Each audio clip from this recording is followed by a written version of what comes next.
Hey, what's up, guys? I think I'm live.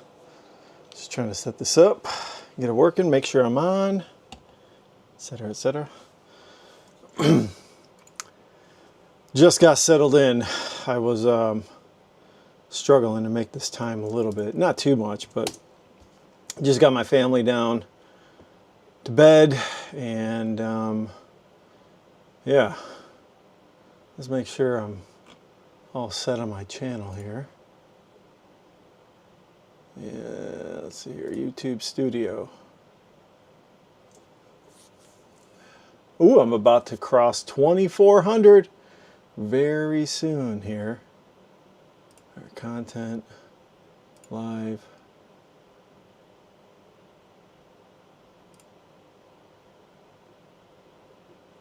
You know, I struggle with this sometimes.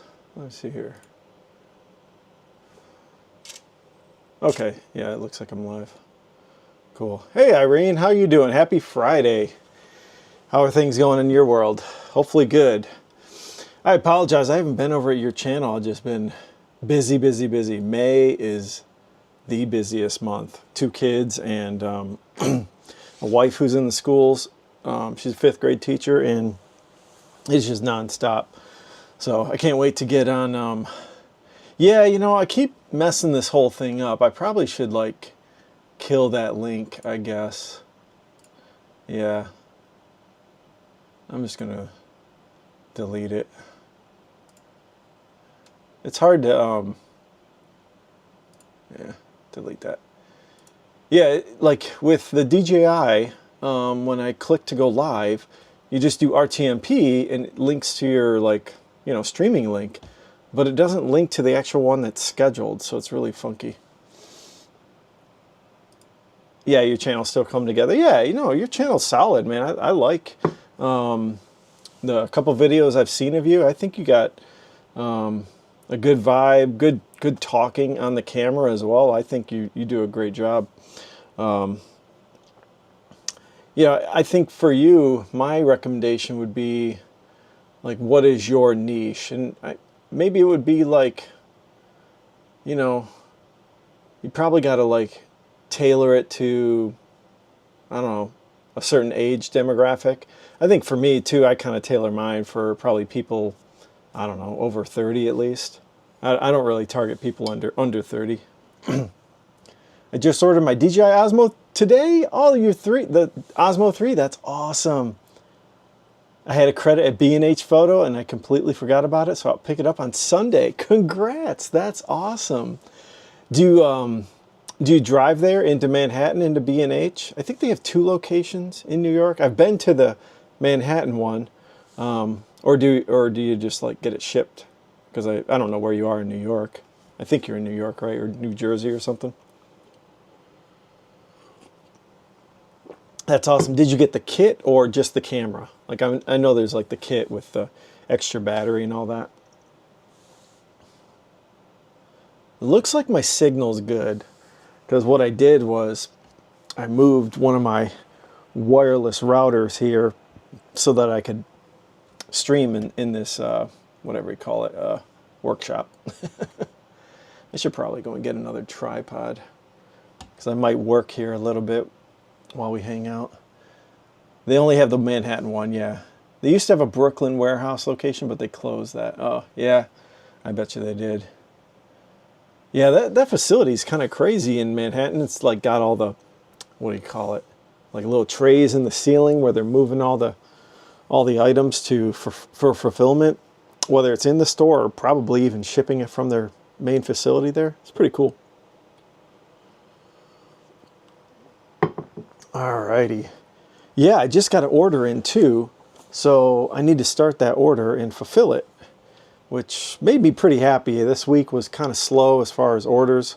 My last order came in last Friday, and then I didn't get any orders this week, and I just got 1 order, so I feel pretty good about that.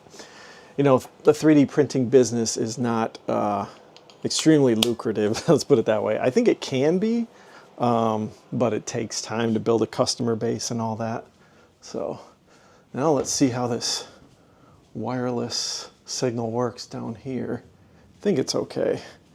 I got to get my laptop because I need to start a print. I haven't moved everything over to my desktop over here to where I can print everything. I need to, but just been busy. Busy, busy, busy. You know how it goes. All right.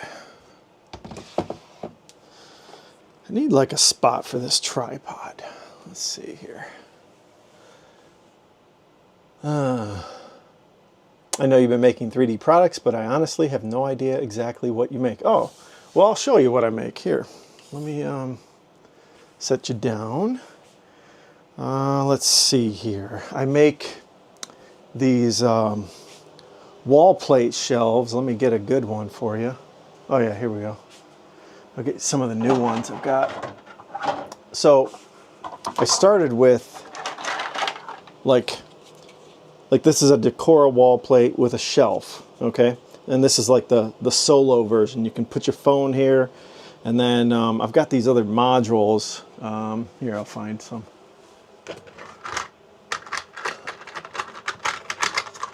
All right, like this one is just a small cable keeper. It just kind of holds your cables in place, like your 5-volt charging cables. And you can snap those in basically. And I've got a bunch of other modules that go on this. So that's your Decora wall plate. And then I've got a duplex wall plate. This is a different version. Like you can fit like a fat plug here in the middle. And then it's got these little grommets. So you can stick your charging cable through this grommet basically and charge your phone from the bottom instead of the top. Or charge through the bottom instead of flipping it upside down, essentially. And then I just launched these 2-gang light switch wall plates with the shelf. You'll notice here too, this is real deep. Some of my earlier versions were kind of not as deep, so I had some customer feedback. So I sell those, and then I sell a bunch of modules, and I also sell, let me find one. These are these little brush suction cup products that you suction cup to the mirror and you stick your wet brush right through it. So it's for storing bathroom items. And I've got like a suction cup shelf here, similar to the wall plate, but you just suck it to the mirror. And my kids love these things because they got all sorts of junk on their, cabinet countertops. It's nice for me too. Like when I clean my bathrooms, I don't have anything on the countertop, maybe a few little things here and there, but most of their stuff is in these, the brush surface mounts and that shelf. And I've got a few other bathroom products as well. So, and it's been going good. I've sold a few of those, not too many. I don't know if like maybe my search terms on Etsy just aren't as good or something, but I sell the wall plates on Etsy pretty decent amount. So,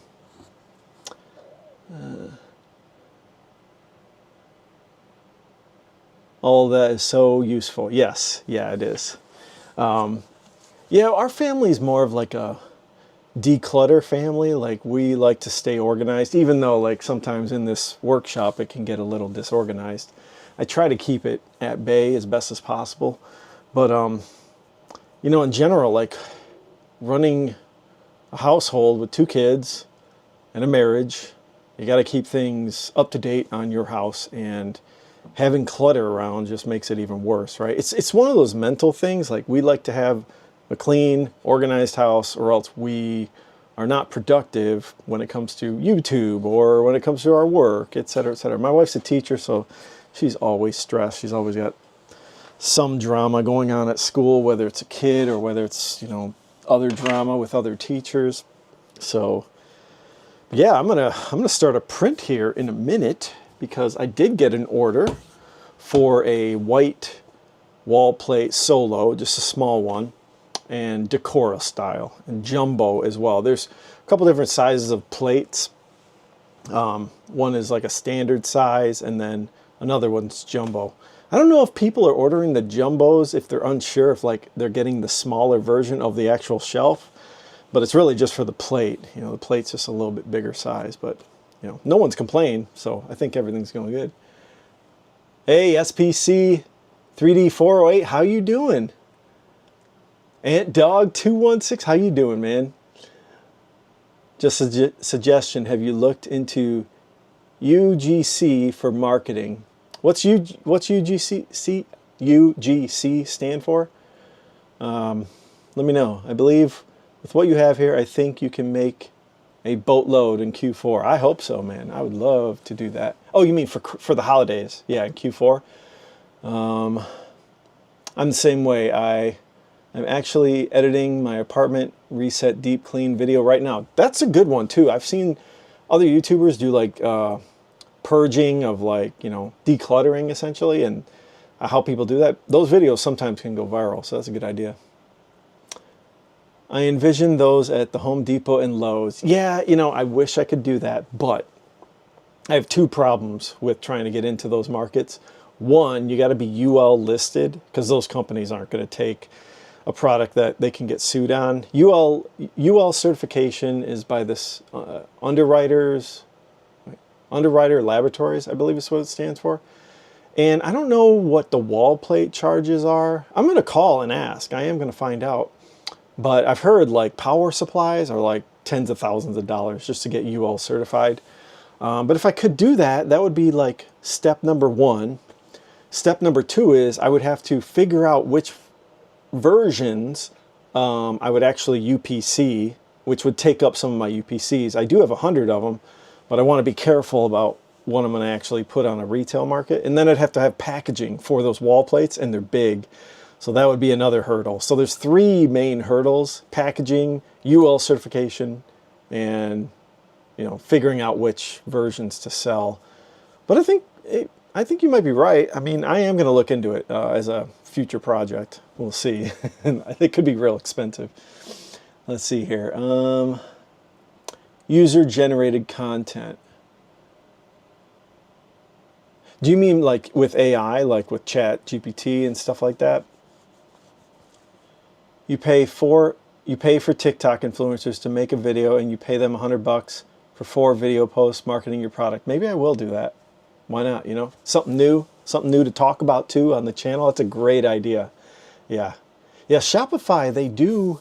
I think they advertise your products, like the Shopify store, through ChatGPT and the other LLM, you know, companies that are doing advertising now on those platforms. But yeah, I'd have to figure out, like, maybe find a creator that it would match correctly, right? You got to do that. They're not going to like just.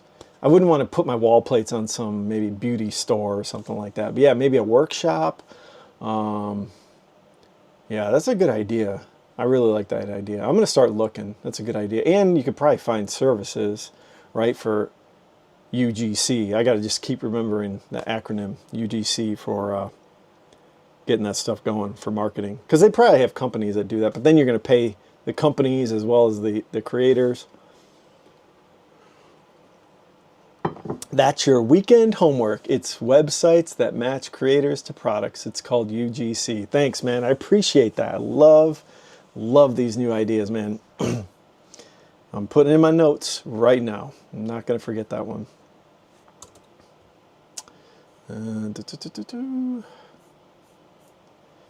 Yeah, I was wondering if you have been watching some of the content, even though it's like 3D printing. Ant Dog was an old subscriber of mine, long back in the day. And, you know, I would always talk about the stock market and finance stuff, which, you know, from time to time, I probably will talk about that here and there.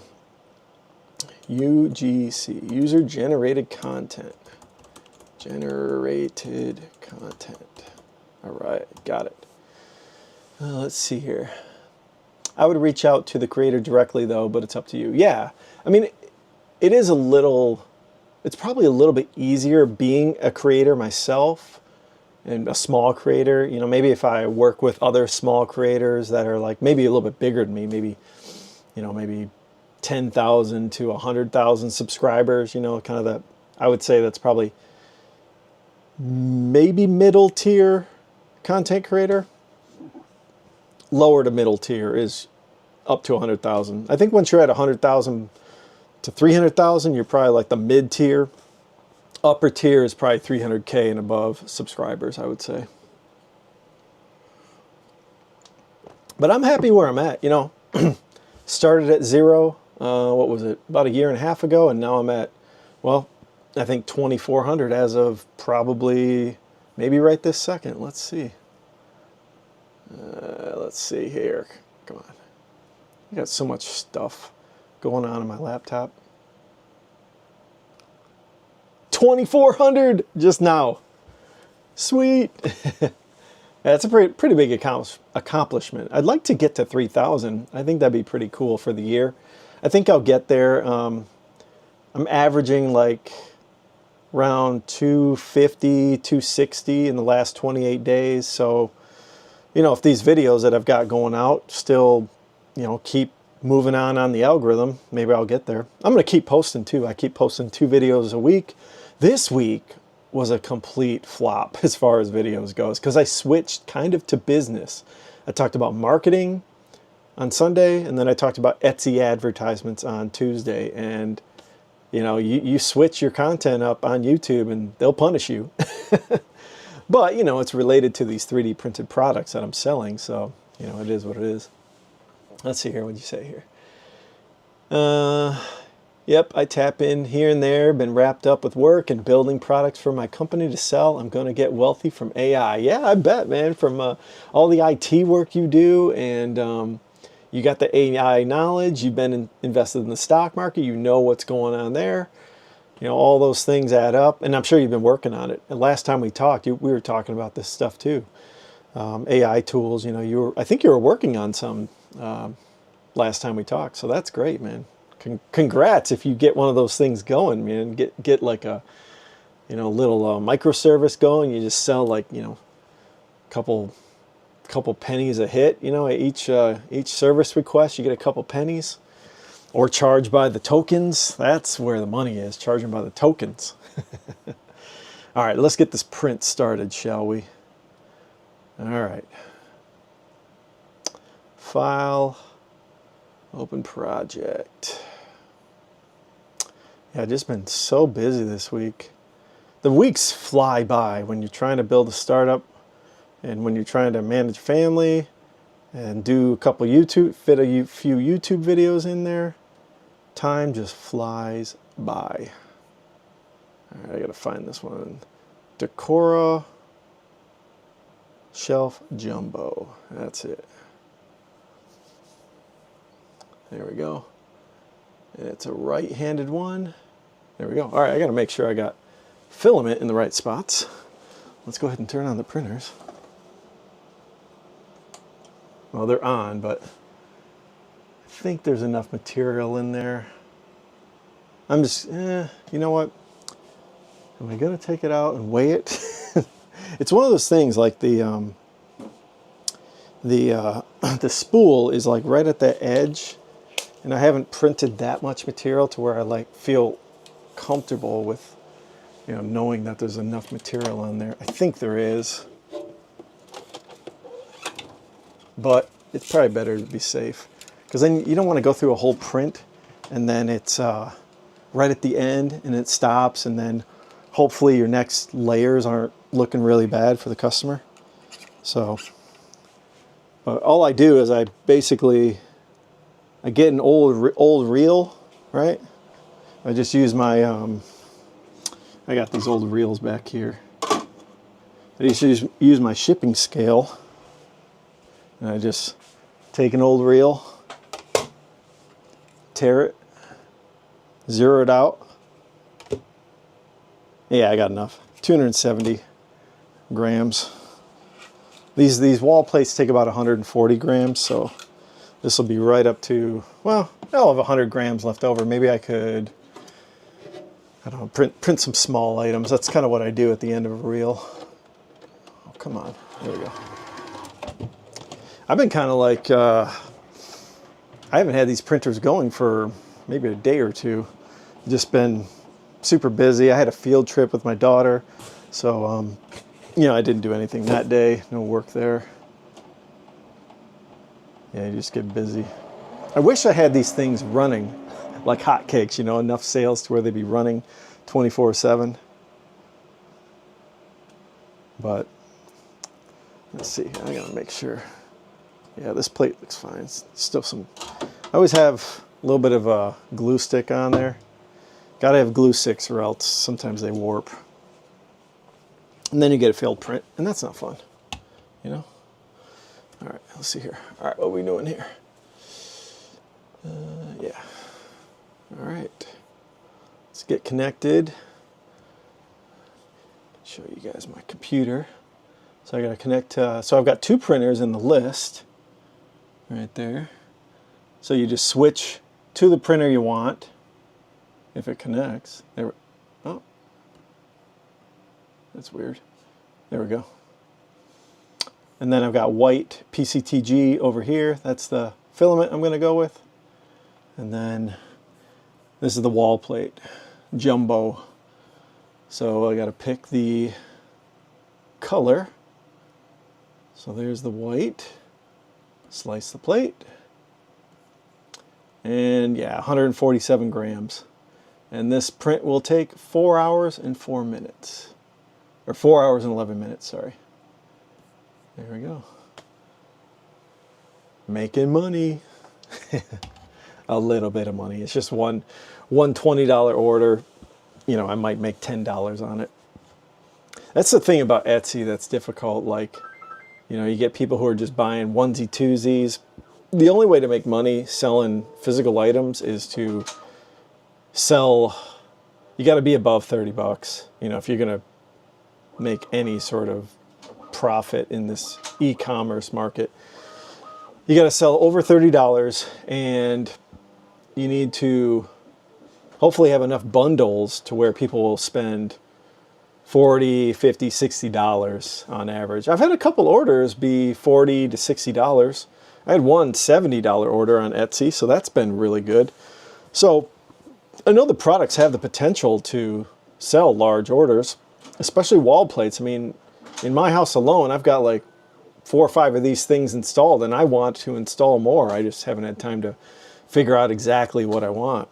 And that's what takes people time too, is, you know, if they look at these wall plates, if they find out what they are, they have to decide, okay, where could I use this? All right, I got to look, I got to measure, I got to get the right or the left configuration. You know, what size do I want? What kind of wall plate do I want? Et cetera, et cetera. There's all sorts of thinking that people have to do. Even if they first see it, they're not going to buy it right away. So, have you calculated how much revenue you can make per filament purchase, cost versus revenue? Yeah, I do have a good idea with that, Irene. These reels of filament, 1 kilogram, I can print, let me think, 150, 300. I can print around 6 to 7 wall plates. That's typically what I'm selling, are these wall plates that are 150 grams. So I can do about 6 to 7 per kilogram. And if we do the rough math, you know, 6 times 2 is 120 plus another 20.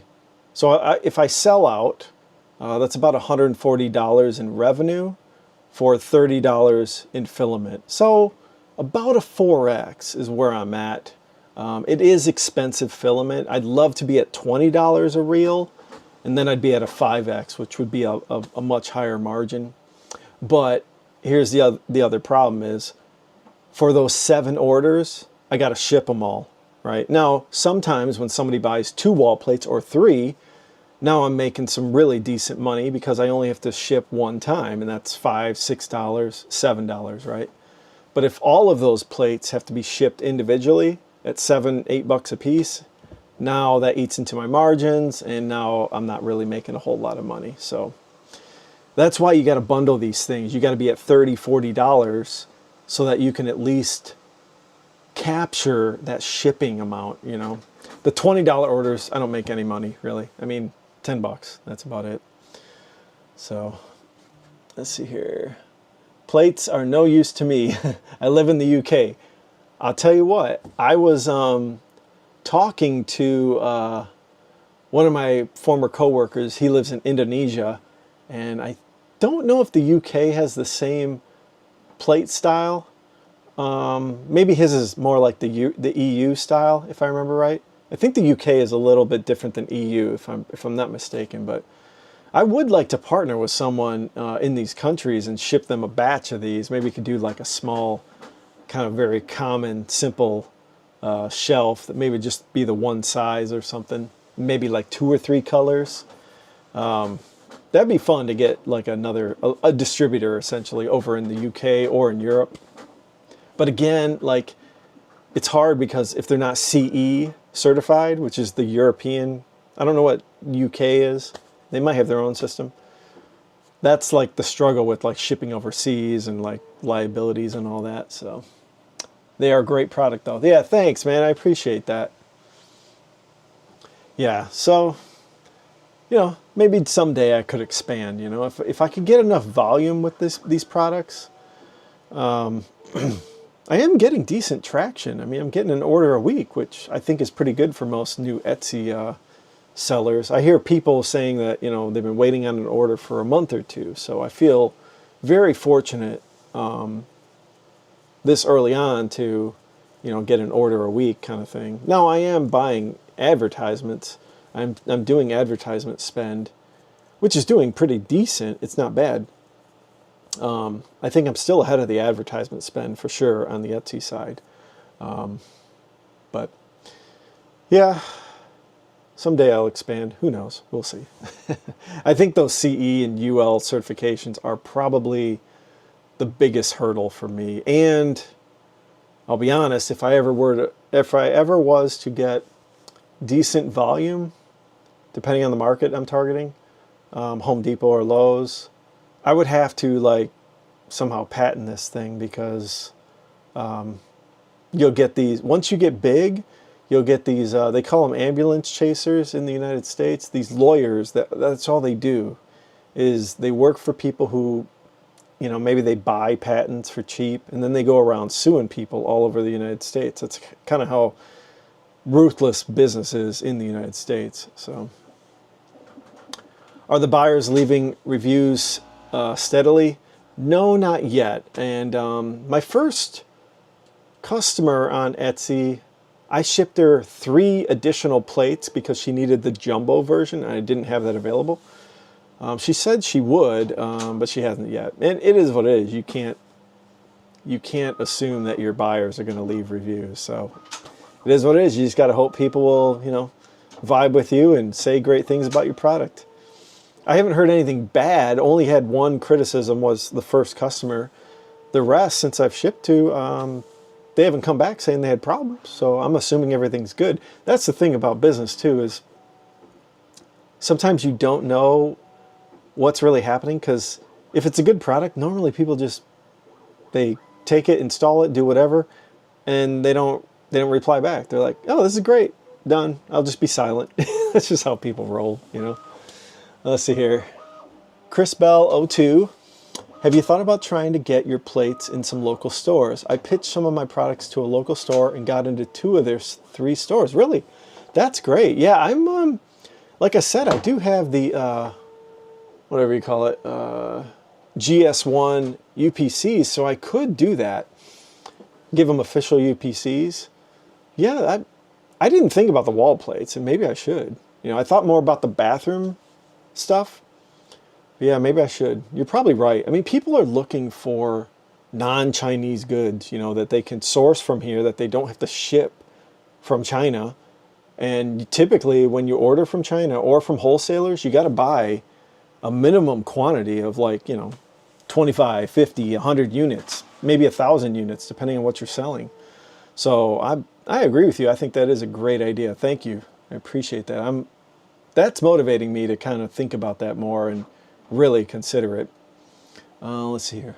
What do the ads cost per click? When I had Etsy store, it was 35 to 55 cents. When I first started out, it was, I was seeing 15 cents a click, and I think it's still at that. I don't see, I can look. I am kind of curious because I have seen that kind of number creeping up. Let's see here. I'll just look at like yesterday's. Or not orders, but ad spend. Let's see here. Yesterday. So I spent $4.12 for 12 clicks. So I don't know, let's see what the math is on that.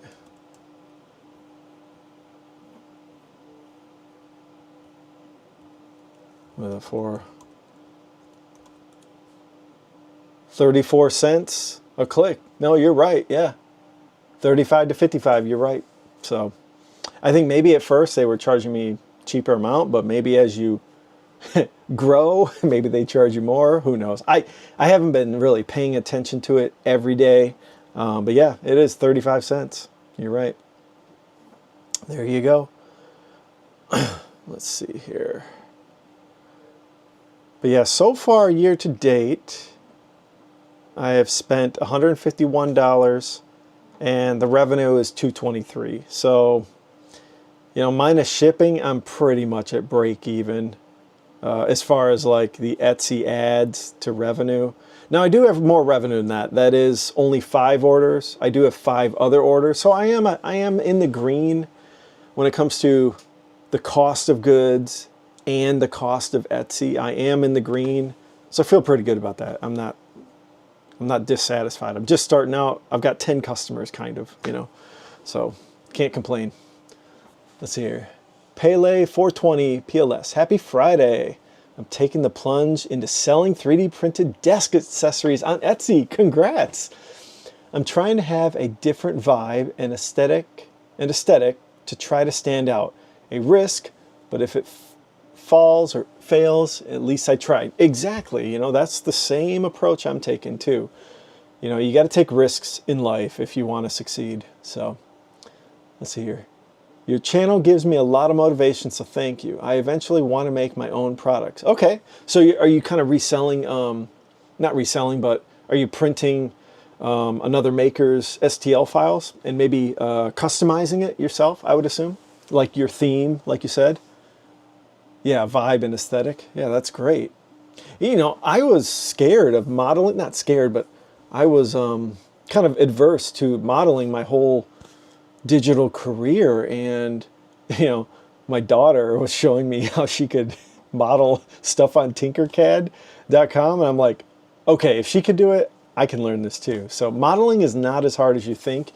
You just gotta, you know, Google it, YouTube it, or ask ChatGPT. It'll give you insight and where to go in the software you're using. So that's another. We got so many resources, so don't be afraid of modeling. Just dive in, take it one step at a time. You'll figure it out. I love desk makeover videos, so I thought that would be a good thing for me to try and sell. I agree. I think that's a great niche. You're niching down into, you know, a specific market in desk organization. Everyone's working on a computer.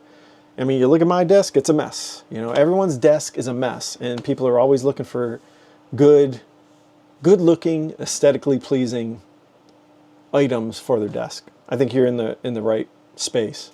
The thing to be careful about, and what I'm trying to be careful about, is I don't want to go out of my niche if it's working, right? I got these wall plates, they're working, and I have these bathroom products. I'm just going to focus on that until I've totally saturated my entire Etsy store with those 2 ecosystems, essentially, those 2 markets. And then, you know, I'll think about something beyond that. But for now, you know, things are working, and you got to give it a shot. You got to try enough, right? And if you try for maybe give yourself a timeline. Like if the desk things don't sell very well in like maybe, I don't know, 3 or 4 months, you could change it up.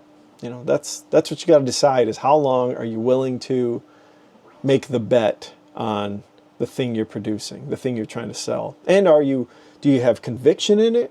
Are you bullish on it? Et cetera, et cetera. You've got to think of it like I think of my products, just like I think of companies I invest in the stock market. If I don't have conviction in my products, in my product quality, in the pricing, in the competitiveness, I don't want to sell it, because I won't go out there and sell it.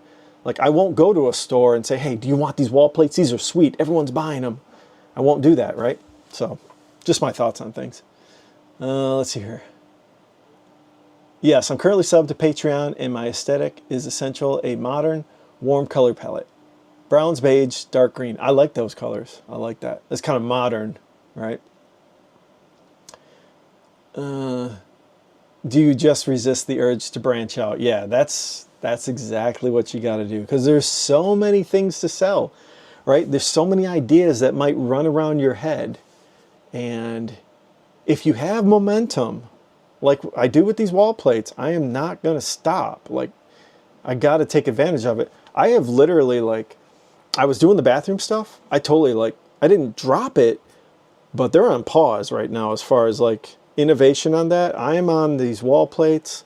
I mean, I've gone crazy on them. I have two kind of versions. I have the shelf version and the charge version. And then I just did these light switches, the toggle switches. I got the single gang, I got the dual gang, and I also have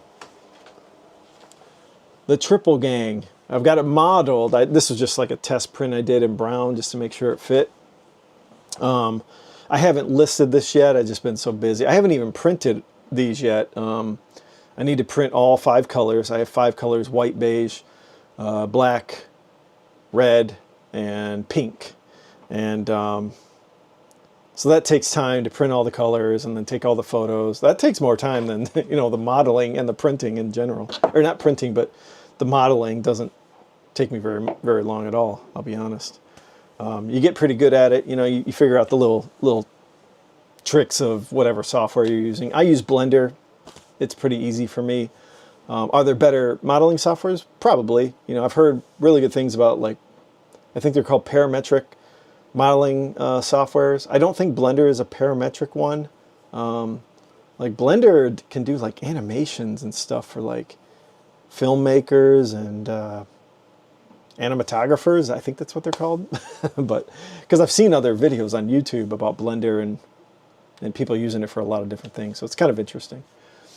Let's see here. Modeling, Chris says, modeling my own products is so satisfying. It is definitely a way to stand out. Yes, I agree. When you model something that's yours, you feel accomplished. You feel like it's going to be harder for people to compete. And you know what? You feel like you're shipping something that is all yours. You did all of it. You know, and hey, if you get copycatted, it is what it is. You get copycatted, you know. You take that with a grain of salt and feel appreciated that someone thought your stuff was so good, you know. Let's see here. Pele says, the hard thing though is I work as an electrician with the IBEW, working 58 hours. Yeah, no, I hear you, man. That's not easy. So afternoons is all I have to work with, but I'm trying my best. Don't hesitate, man. Like, I think what you're doing is great. Don't sell yourself short. I think that you're learning the markets you're selling in. You're learning about Etsy. You're learning how the ad spend works. The tags, SEO. There's so many things other than the 3D printing aspects that a lot of people don't realize that is beneficial. You know, so don't even sweat it. Like, you can do the modeling later. You don't have to sweat that stuff. So I think you got a good direction too. You got the nice modern look for desk accessories. You know, you just got to figure out that the business side is just as important, if not more, than the modeling. So, you know, just my thoughts on that. Let's see here. I gotta move my mouse. I'm like losing steam here on the chat.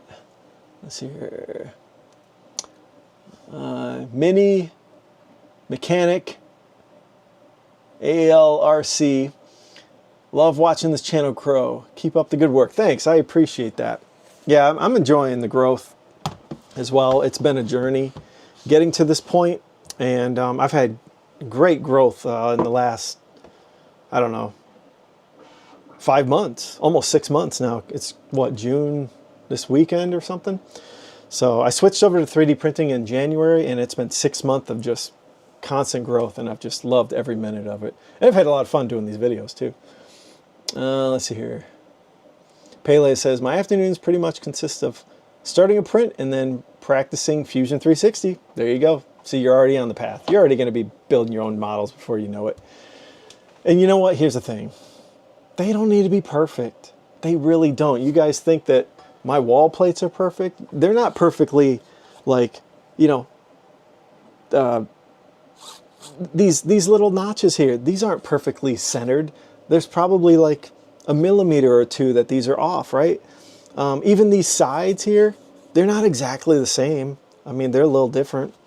I blend things together all the time. I'm barely measuring on half this stuff. And so like, you know, you want to be good at that, having that kind of symmetrical skill set in Fusion 360 or whatever, but you know, not everyone's out here measuring every little thing, nook and cranny of your product. They're really looking at a lot of other things, aesthetics, right? Colors, the list goes on and on. They're not looking at the millimeters. So just be aware of that is, you know, you can give yourself grace when it comes to modeling, in my opinion. Maybe not in like, you know, the automotive industry, if you're doing something that has to fit a certain, you know, part or whatever. I mean, my wall plates have to fit the actual electrical outlet, but the shelf itself, it doesn't need to be exactly some perfect size, right? So yeah, keep it up. Keep working at it, man. You're gonna get there. Let's see here. Cosmin has fish tanks. Blender is really not the right software for geometric shapes, but you can make it work. I use Fusion 360 for my stuff. Yeah, no, you're exactly right. I think that Fusion 360 and a couple other ones. My dad uses one called Inventor. It's by the same company, Autodesk. Those are better for like probably the more, like I said, more accurate shapes, et cetera, et cetera. But you can get away with Blender. I would consider Blender the hack of 3D modeling. It's a hacker's tool. That's what I am. I've been a hacker my entire life. I've hacked my way to the top in the software industry. Not for the big tech companies, but like for my industry. I hacked my way through everything. So Blender really fits well for me. Pele goes, oh, also, I've noticed there's 3 separate shops selling the same models I want to sell, but they use the creator's photos. Yeah. So taking my own photos will set me apart. Yeah, exactly. Yes. Taking your own photos.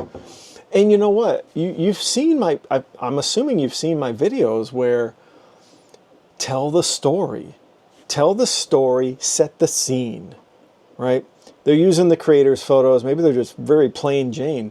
Put your products, alpha channel the background, and get that story in that scene. You have a version of that product in your head, the scene and the story that you want to sell. Make that a reality. Go to ChatGPT and tell it, say, hey, upload the file with the alpha channel of the product and say, place this in a scene, a modern desk scene or whatever it is that you have in your head. That's your creative part. That's what AI is all about, is being creative. Your creativeness. Not the competitors. You have your creativeness, and that's what sets your Etsy channel apart. You're totally right. Let's see here. Let's see. Mini-Me says, I do a lot of RC bodies and list them on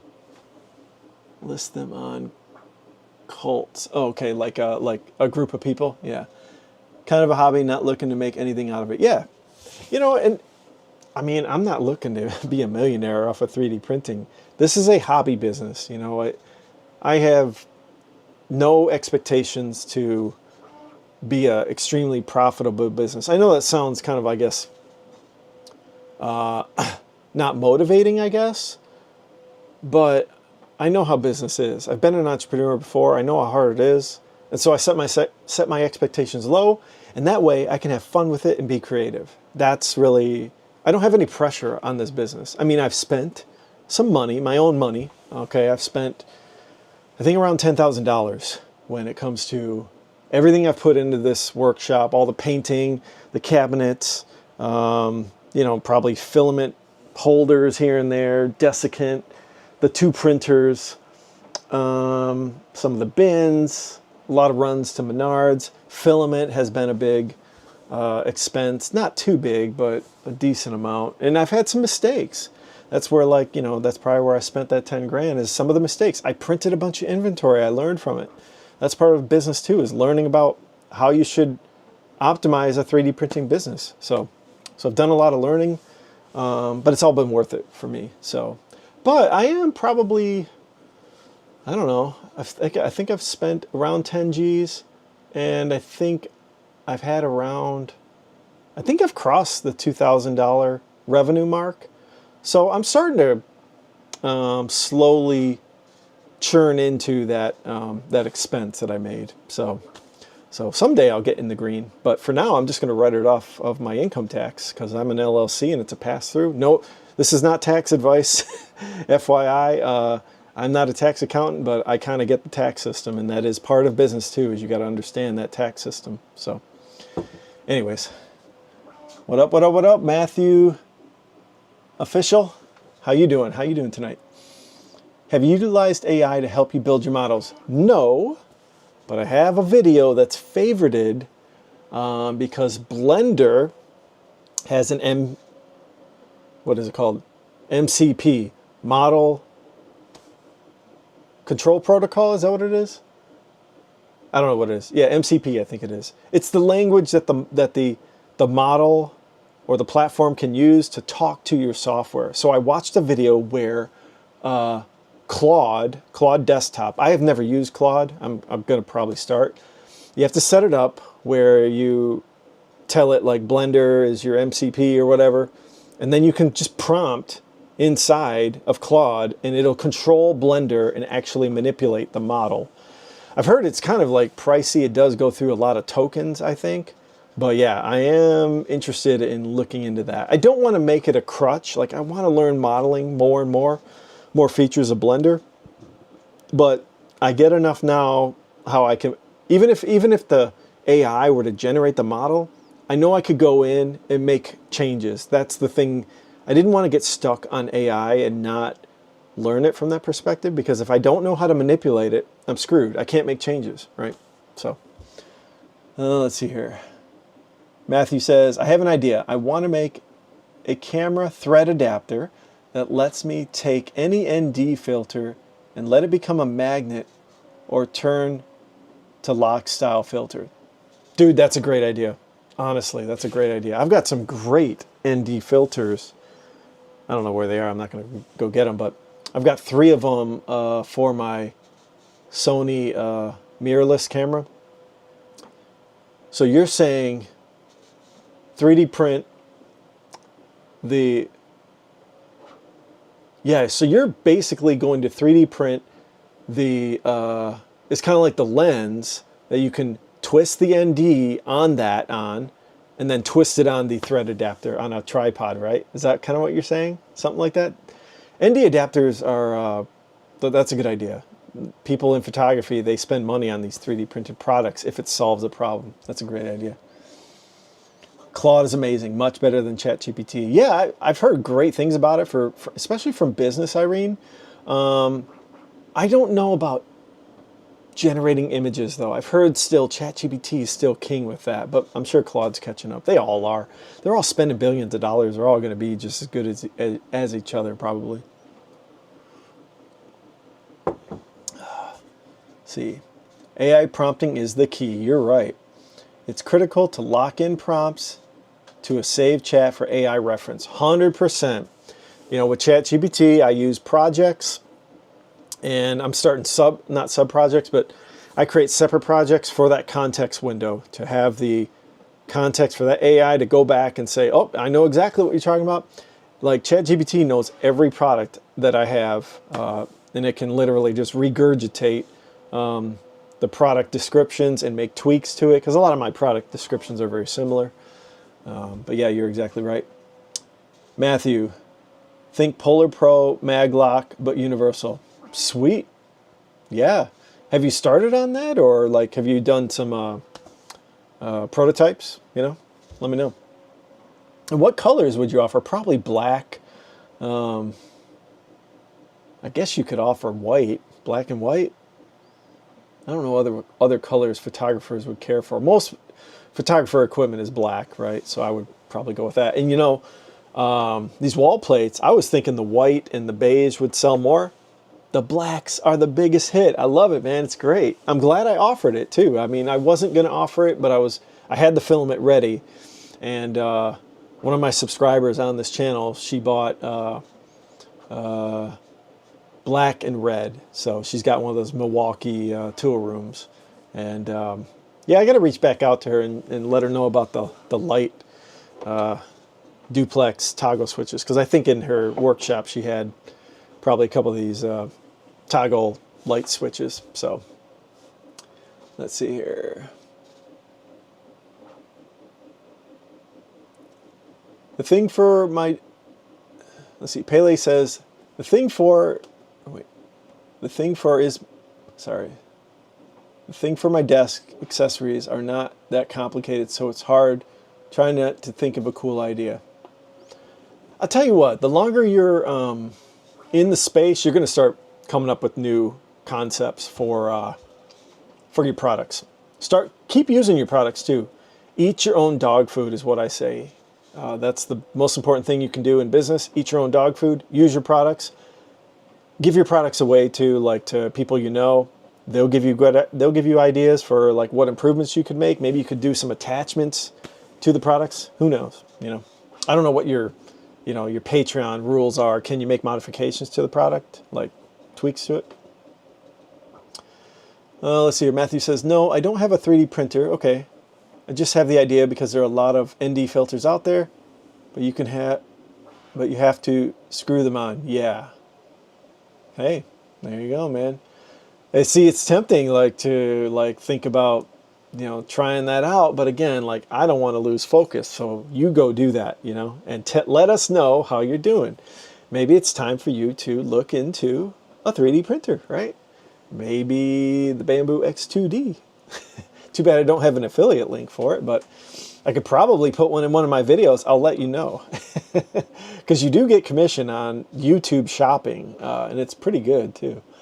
But yeah, let me know before you buy it. Let me know, and I'll put one in a link. I recommend it. It is great. There are some drawbacks to 3D printing. Obviously, there's a lot of plastic nards, so it's good to have a space with like a basement floor, concrete floor kind of thing. But people can get away with it. Even you can take your prints off and go take them outside and scrape the plastic nards. You can figure out ways around that. I did a video on that pretty early on kind of the 4 things to consider before buying a 3D printer. And I did get feedback. Some people were kind of mad because they kind of thought I was trying to discourage people from buying one. And I really wasn't. It was just more like, yeah, you should consider this stuff. Because I heard people even were not happy about how loud they are, the fumes, and what else? And the plastic nards and stuff like that. So, I don't know. I like them. I would recommend buying one. If you want to collab, let me know. Yeah, for sure, man. Let's, hey, we can figure something out, I'm up for collabing with any small creators too. Like we could do podcasts as well, or if you just want to do like email and try to collab on a product, that'd be cool too. If we could model something together and see what we want to do. Let's see. Can the 3D printer do fine prints like threads? Yes, it can. You probably have to do a little bit more prototyping to get threads. I did a little B2B work with my dad's company. That's how I first got started, and I made a decent amount of money on it. I think their business has been slow, but the product has 6 threaded holes. And I did get it to work with the 3D printer alone. However, I did end up buying a set of, where are they at here? I did end up buying, this is an M6 tap. All right, so you tap the hole through the plastic, and then I got an M4 as well. These parts that my dad's company makes. I just wanted to make sure that things were going to smoothly screw through that product. Now, on the flip side, you're talking about, oh no, you are talking about a tapped hole, because this screw on that piece here is, I don't know what this is, like an M something. I forget. Let me set this down. Yeah, this. I think you're talking about this part right here, right? So yeah, you could definitely get that threaded on just the printer alone. But, If you're having problems with it, just get a manual tap. It works just as good. Some people, I guess, don't want to deal with that. If you're doing high volume, yes, you'd want your model to have that screw, but you can definitely do that for sure. Let's see here. Make sure you sign up for Amazon Influencer. You can make decent money there for all your stuff in the background. Yeah, you know, I think for my channel though, like it's still pretty small. Every now and then I do get a YouTube shopping link. I did do the Amazon, what is it called? Not influencer, but Amazon affiliates. And I didn't get anything, and they dropped me like after 6 months or something like that. I didn't get any clicks or purchases. So I could renew it though. I can probably definitely start it back up and do that. I don't know, is there something called Amazon Influencer, or do you mean affiliates? It's better than associates because it's videos on Amazon. Okay, so you're talking about like influencer on Amazon. Okay. Hey, maybe that's an idea. More videos though. I gotta do more videos and more content. That's the thing. I've been so busy engineering and printing and doing the Etsy. I haven't had time to like do TikTok videos, YouTube. I'd like to do more YouTube shorts maybe. I'd like to sell on Amazon. I just haven't had time to even bother getting in that market. I'll get there eventually.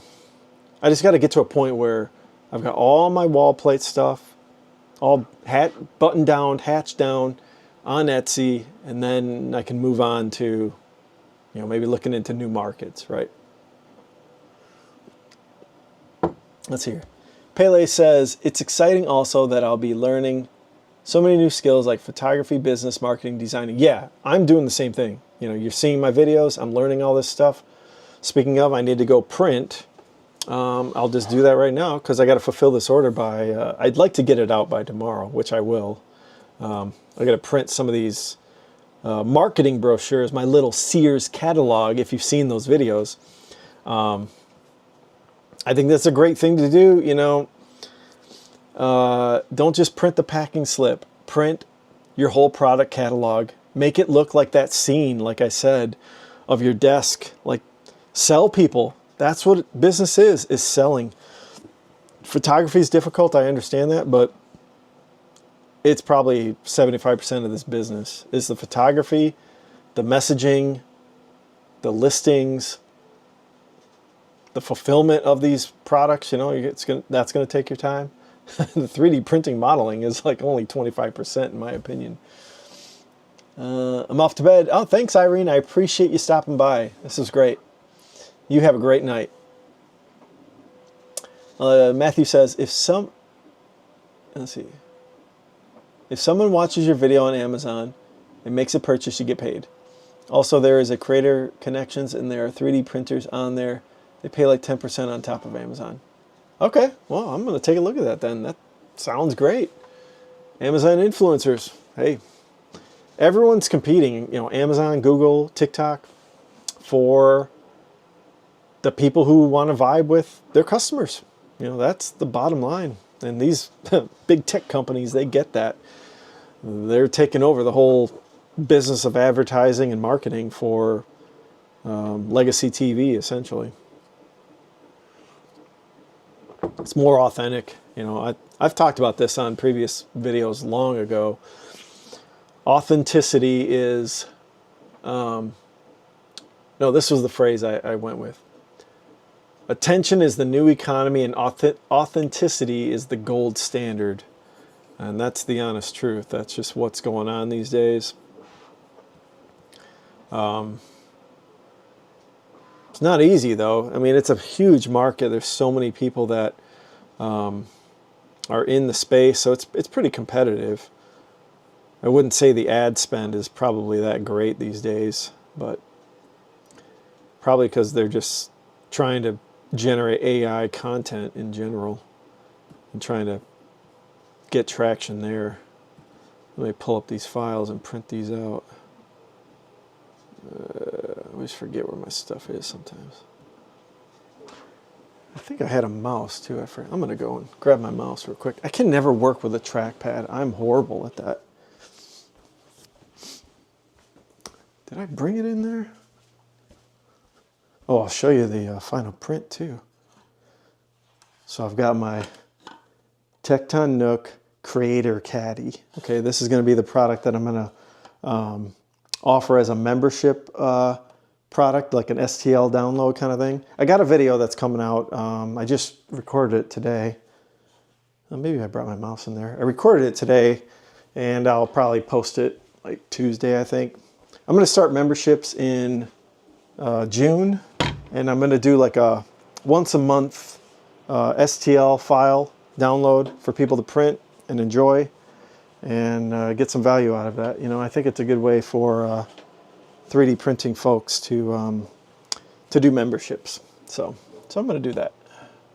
Should be fun. I don't know where I put my mouse.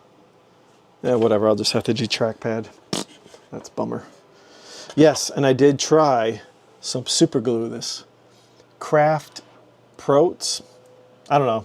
I just saw it on Amazon.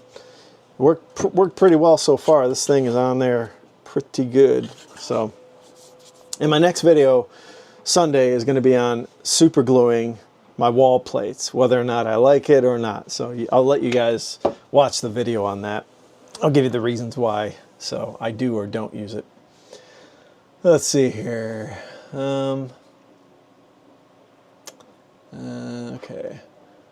What is your setup for this video right here? I've got the DJI Osmo 3, and I start the live stream from the phone, the DJI Mimo app, and then somehow it links your Osmo 3 to the Wi-Fi, and then it just starts streaming. And I think I'm not doing anything from this phone anymore. So, oh, you can end the live stream still from here. Sometimes this does disconnect. I don't know. I'm not an expert at it. I just hit go, and sometimes it works okay, you know. Now I had to add this little wireless router over here to my workshop. I have them upstairs, and I was having signal problems down here. So I moved it down here temporarily for live streaming. So it seems like it's working well. I haven't had any streaming issues. So, how much maintenance are those printers? So far, I had to buy one nozzle, or whatever these are called, hot ends, nozzles, hot ends. Yeah, right here.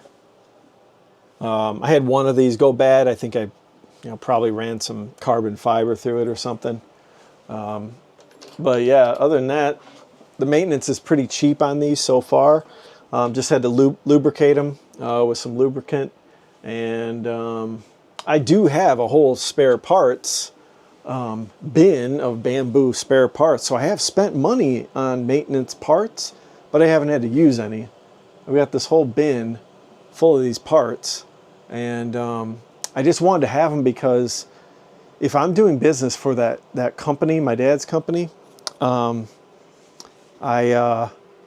have to have a working printer, because if they do issue a PO for those parts I printed, I have to get them done essentially. So I do have spare parts for these printers just in case.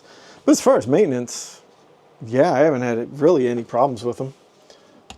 Knock on wood, right? They have made some kind of a little bit different noises. Like the second one has a louder fan, and the first one makes this kind of very small clicking noise. But I don't know, I haven't had any issues yet. So again, knock on wood. But I do have probably almost all the spare parts. I didn't buy the motherboards or anything like that. I would suspect that stuff should last quite a ways. Let's see here. Matthew says, do you have any videos on the entire creation? Do you mean, oh, do you mean like this product here? Like how I did this?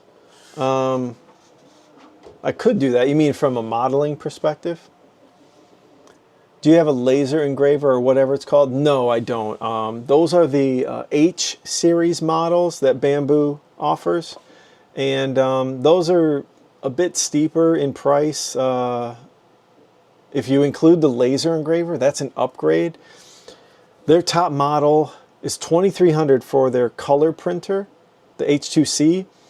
Then you add another like $700 on. You're at around $3,000 if you want the laser. I don't know if it's engraver. It's a laser cutter. I don't know if that can still engrave. I'm not a laser person. I don't know much about that technology, but I would like to try it. It'd be kind of fun. I've been using the Creality K2 Pro. Replaced the CFS board once already. Okay. Is that like the main motherboard on that product? Matthew asks, from design to printing. You know, I probably should do a video like that. I got to think about how I would structure it. And the hard thing is like, I don't know if the 3D printing space, the audience, is that interested in the modeling portion. There are people probably like yourself who are interested in the modeling portion from start to finish. But I'd be interested in doing that. You know, maybe it'll be a new product idea. I think I should start with a new product. I do have some ideas for some new products, so maybe I'll figure that out and then kind of plan some videos around that new product. You know, that's a good idea. I like that idea. Matthew says, what would you say is the best budget setup for just making ideas? I mean, you know, one of these printers, well, you know what? I think if you're just going to make ideas, I don't think you need one of the P2S. I would go with, I think, the A1, which is the, let's see, Bamboo Lab. Let me look here. Now, I don't have this printer, but I think it's the same size as the H2S. Yes, it is. It's 256 by 256 by 256. So it's the same build plate as what I'm using, but it just doesn't have an enclosure. And it does have a filament feeder, like a 4-tube type of thing. You know, so let's see, what is the price on this? I don't remember the prices on this stuff. Printers, A series. Let's see, the A1 Mini is $219, and then the A1 is $299. That doesn't include, I believe, the Force. The combo is $399. So you pay $100 extra for the combo because you want that. You don't want to deal with the one filament. You want something that's gonna like be easy to have multiple colors and whatnot. So there you're at $400 for the combo. Then you're gonna need some filaments. So you're gonna spend another probably $100 in filament minimum, I would say. You don't need a lot of the other accessories. Don't buy any of the kits. You don't need any of that stuff. Yeah, I'd say so. $400 for the printer and the combo, or in their mini AMS. I forget what they call this thing. The filament feeder. You're looking at like probably $550 for an initial good setup to get you some prototypes, some idea making. I'd say $550 for a decent setup. Let's see here. Yeah, so the A1 combo with like, you know, a couple kilograms of filament, you're off to the races. And get yourself a caliper. If you don't know what a caliper is, it's a little measuring device, and away you go. You know, you can get those for $20 or whatever on Amazon. Yes, laser cutters can also engrave. Thank you, Chris. Appreciate that. Chris Bell. Stevens, if you are getting clicking, you probably need to grease the screws and oil of the smooth rods. I've done that a few times, and I still get it, this dang clicking. And then after I calibrate, I get this like X-axis high frequency message. I can never fix it. I've tried tightening the all sorts of things on the printer. Just never can get it to work. I have had I did have some filament get stuck in the extruder. I had to take the whole extruder head apart. That was kind of fun, actually. I kind of enjoyed it. A lot of little screws, though. It's kind of a pain, but I got it all put back together. Everything worked fine afterwards. So they're maintainable, these printers. They're not that difficult. They're not that scary, at least for me. I don't have a problem with diving into them and taking them apart. As long as I can remember how they go back together. That's always the problem. Now, let's see here. Mini Mechanic says, filament distribution board. Oh, that's what the board is that you replace? Okay. Gotcha. You can also, M. Steven says, you can also use the AMS2 Pro with the A1. Yes, that's another advantage too with the A1.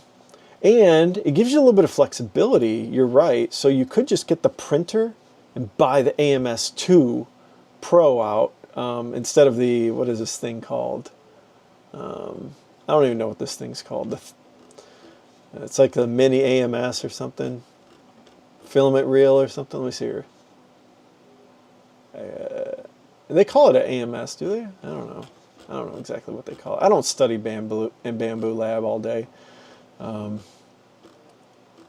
thought about getting a couple, like an A1 if I was to have scale, but I don't need it because I'm only printing on demand. If I had enough orders, I would potentially buy these, but I don't know how PCTG would do on these without an enclosure, but it's hard to say. Yeah, I think the A1 is the way to go with, whatever AMS you do want to go with. Let me look here. What is that called? AMS Lite. That's what it's called. Sorry. So you could do the AMS2 Pro or the AMS Lite, I think is what yeah, you're saying the AMS2 Pro would work with it? Okay. M. Steven says that you can use the AMS2 Pro.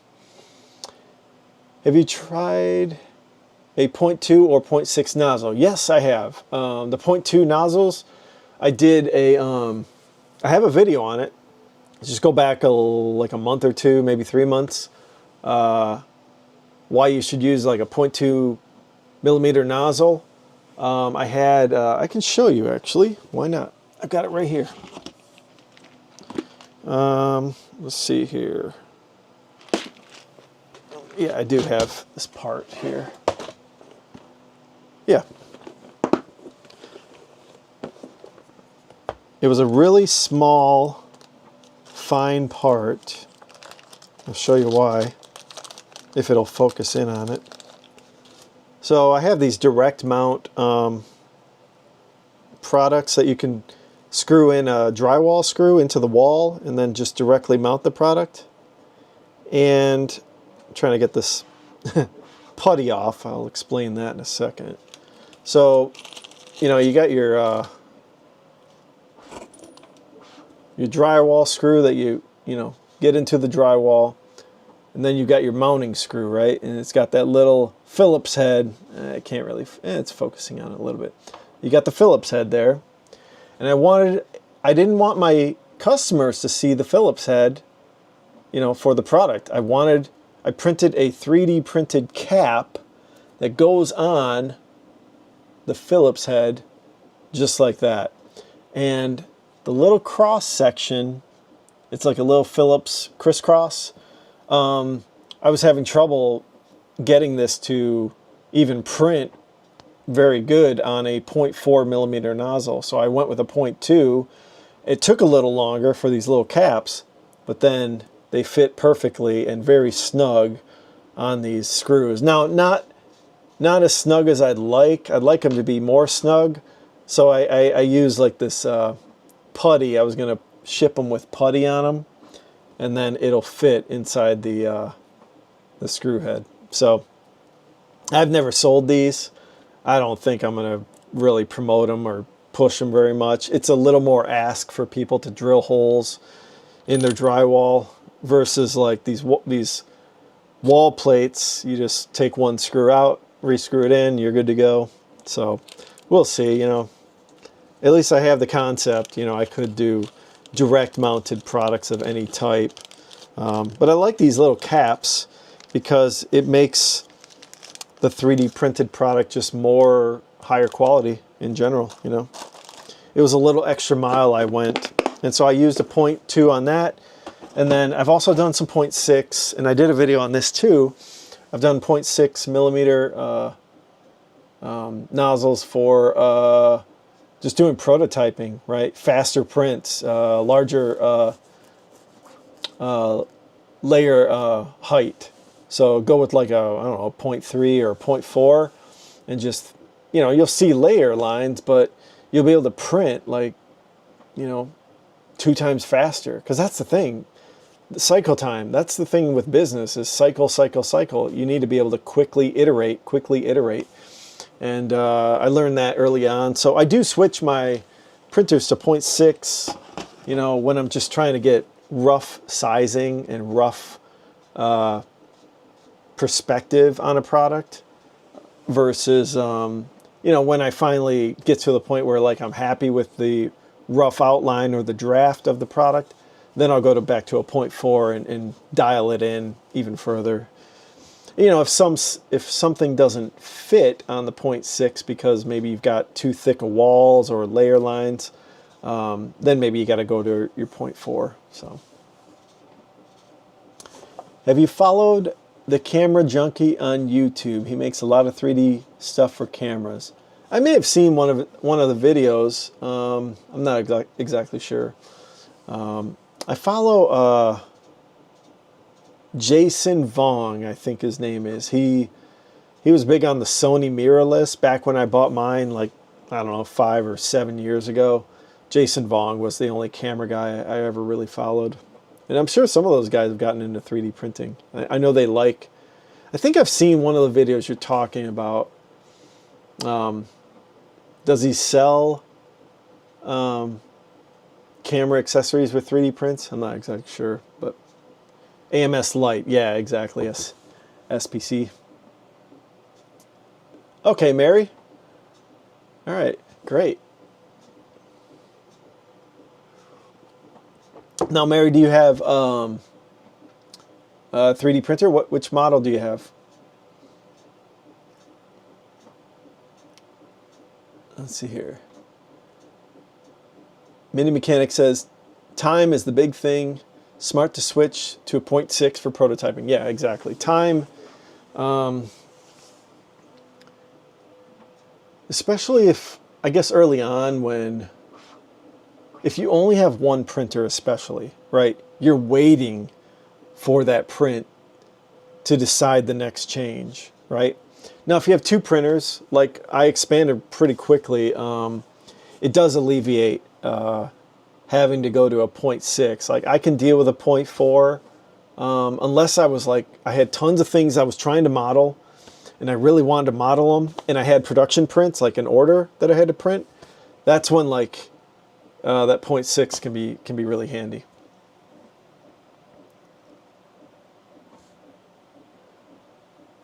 What kind of exhaust do you have to do? I'll talk about that in a sec. Thanks, Rex, answering my question. Sorry if I overwhelmed the stream. No, not at all. No, this is great. I need people to ask me questions and keep me busy because, you know, talking to yourself in a live stream when there's no one here to talk to, it's tough to come up with things to talk about. You know, you just don't think, like, I'm not going to try to script out a live stream. I think live streams are more for, like, the community, the you know, subscribers of the channel, viewers who just want to vibe, hang out, chat. So I don't plan like a whole script of, you know, doing a live stream. Maybe I might have a talking point or two like that I'm thinking about before I jump on. But yeah, the exhaust system is simply just the, what do you call it? It's called an exhaust kit in Bamboo Lab. They sell, like, it's like a motherboard and a fan, and then you have to print the parts there, and I got a whole video on it. And then I used 4-inch vinyl ductwork, okay, for, you're not supposed to use vinyl for dryer vents, okay, you want to use like aluminum or whatever, but for this stuff it's fine to use vinyl, as long as it doesn't have any holes in it, right? You want to have everything sealed. Now I probably should I need to turn this one on. I've probably been maybe venting a little bit in here because my problem is, it's not a problem, but I have a T there. So the exhaust that's coming from this printer could be going down there and going into this printer here. It's probably not very much. It's probably getting sucked out here all the way to my window well over here. But I like to turn that on like at 30%, and that'll just at least push a pressure up to the top there, and then everything should flow out the window. People have given me some good ideas on the channel, like I could get like a valve here, and I could close that off, and you know, I might consider doing that. I did also get some ideas over here in the window. I could get a powered fan to pull airflow out of this ventilation system. But here, I'll go and pull this off. I can feel, let me see here. Yeah, I can feel the air coming through this. So I know that it is pushing out these VOCs. So, and this was, I printed this in PETG carbon fiber, and I found it's a window kit. So this window, here, I'll sit you guys over here. It's a little show and tell, right? All right. My little half rack cabinet's kind of a mess. I have to deal with this door a little bit. One second. So this, I can take it out. Here, let me take this out. There. We'll just vent in the room for a second. So you see there's a cavity here, and then this goes in this cavity right here, and these came in like different sections, so I super glued a couple different sections. You can kind of see the seam there. And what I had to do was I printed a 2mm version of this model. Okay, it was on Maker World. I printed a 2mm version. I might still have it. I might have thrown it out, but anyways, I had to import this into Blender and adjust this to fit my window. It was a little too wide, so it was really loose. And then this one was too wide and it didn't fit. So once I got this adjusted and printed out the 2mm version, then I printed out a full plate and a bunch of them. And I even ran out of filament, so I had to fill in with another color of the same PETG. And then I printed this separately, this little flange here. And these are 2mm by 10mm magnets. And there's magnets on this as well as, you know, this obviously. So, and then, you know, I just measured this as good as possible, and I got it pretty much right on the money. I mean, it's like super snug. Let me get it in there. There. And then this goes in. Sometimes I gotta go this way first. There. That's it. Yeah. And then I just have a little piece of wood that I stick in the window. There you go. Sort of secure, I guess. But yeah, it is what it is. It was a fun project, fun video, and that video is doing pretty good too. I've gotten like, I don't know, maybe like 5,000 views or something like that. That's good for me. I'm really happy with it. Anything over 1,000 views is a good day for me. So let's see here.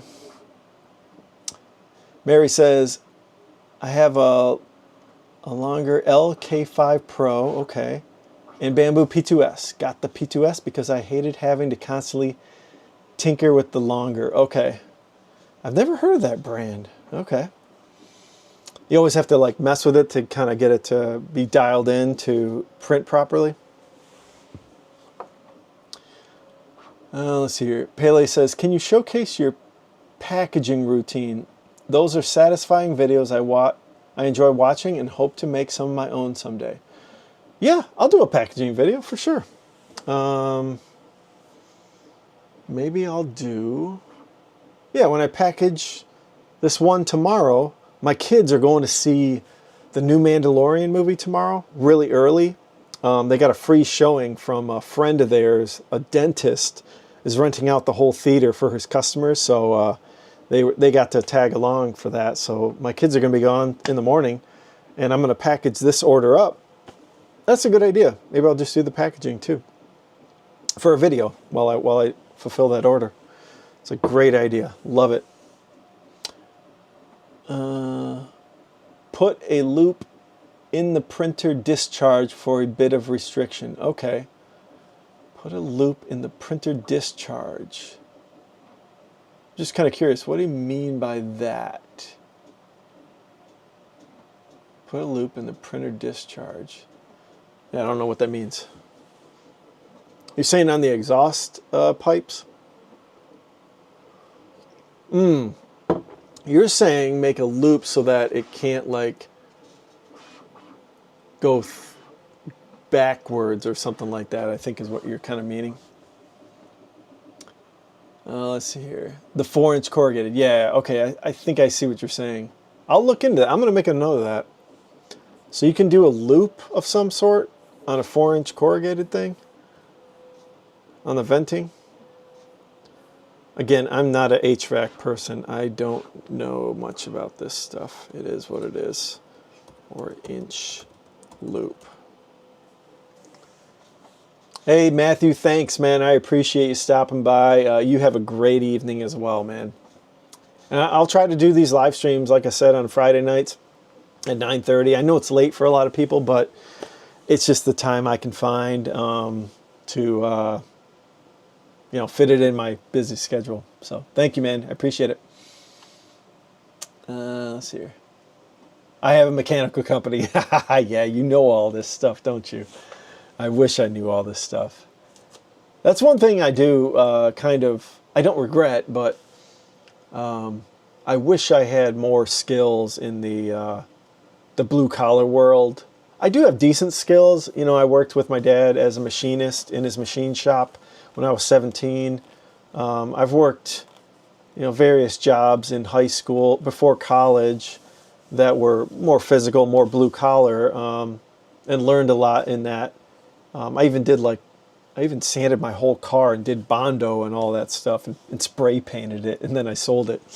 So I have some experience there, but ever since college, and I did chemistry for a few years, and then I got into software engineering. I've just been a desk person ever since. Now I do all my home repairs myself for the most part. I finished a whole basement. I do all my electrical. I did a transfer switch over there for a generator. I have no problem, taking apart or getting into electricity. But just the mechanical side and plumbing, man, I'm not good with plumbing. Flux and soldering, it just freaks me out. I don't know. I think I'm scared of leaks. I do not want to leak. I hate water. Water's my nemesis. So I always hire plumbers, and I don't mess with my furnace very much. I usually hire that out. That's more of the mechanical type stuff and venting and stuff. So I'm by no means an expert at that, but that's great that you are.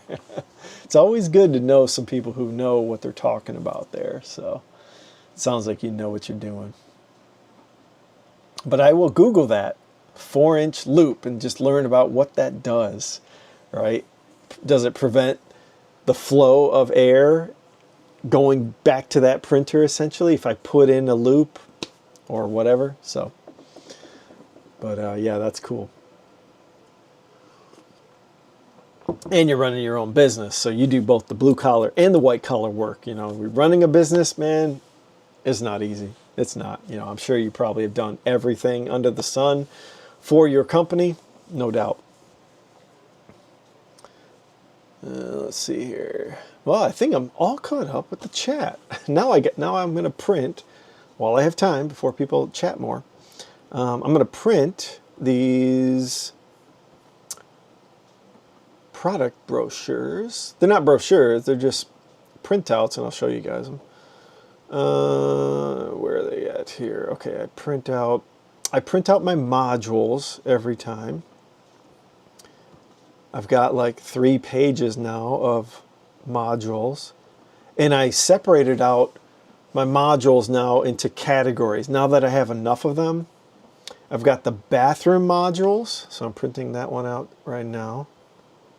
Now first though, before I do that, I need to change over my laser printer to cardstock. Sorry for the bright light there. My wife, she is commandeering my laser printer.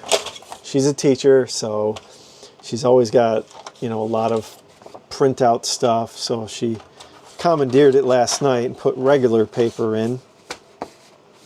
But I knew it. I knew that she was going to start to commandeer it, and I was right.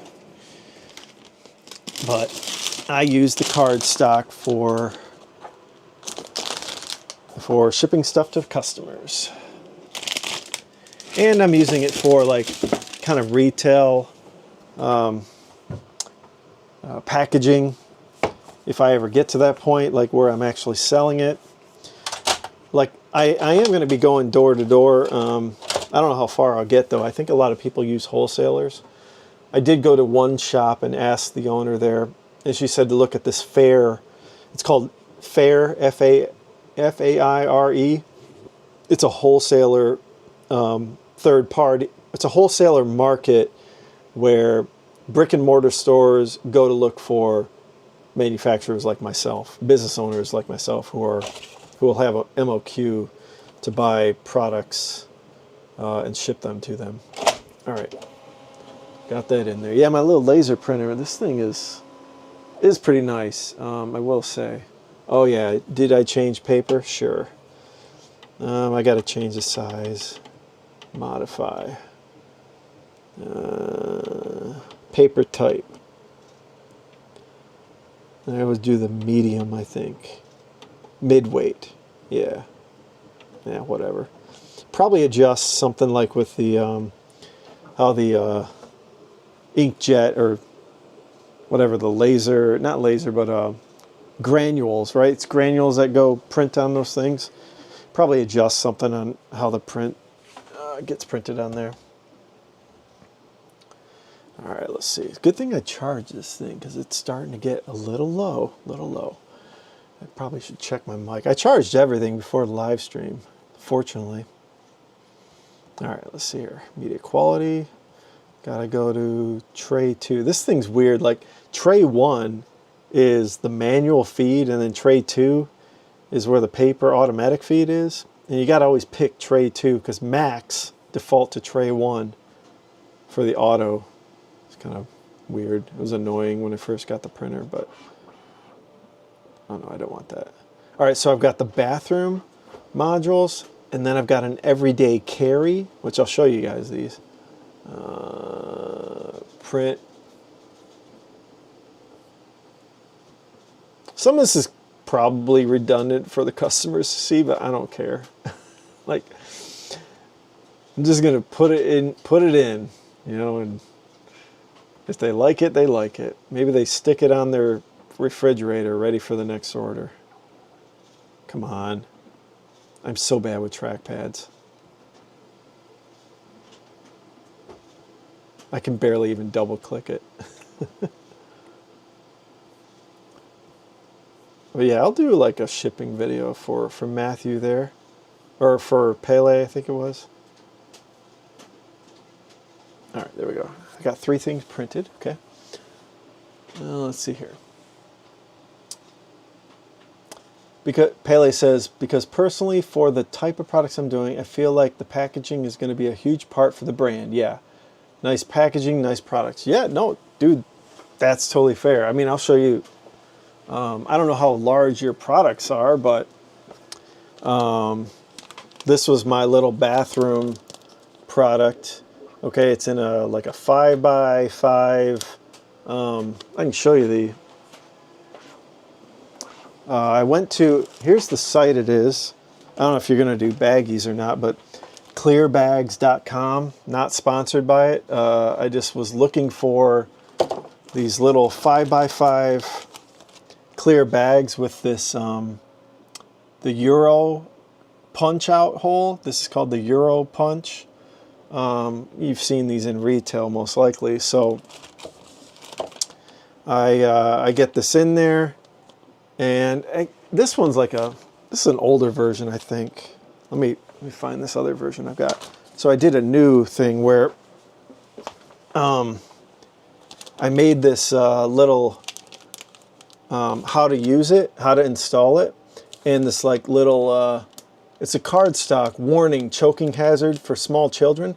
Then I made a cutout hole for the suction cup to go in, and then I place the whole thing in this little bag, seal it up, and then I have this cardboard or cardstock Word document with 8 of these, I think, and then I print them out, fold them, and then I chop them up, and you know, this is pretty decent. It's got the UPC on the back, or the QR code.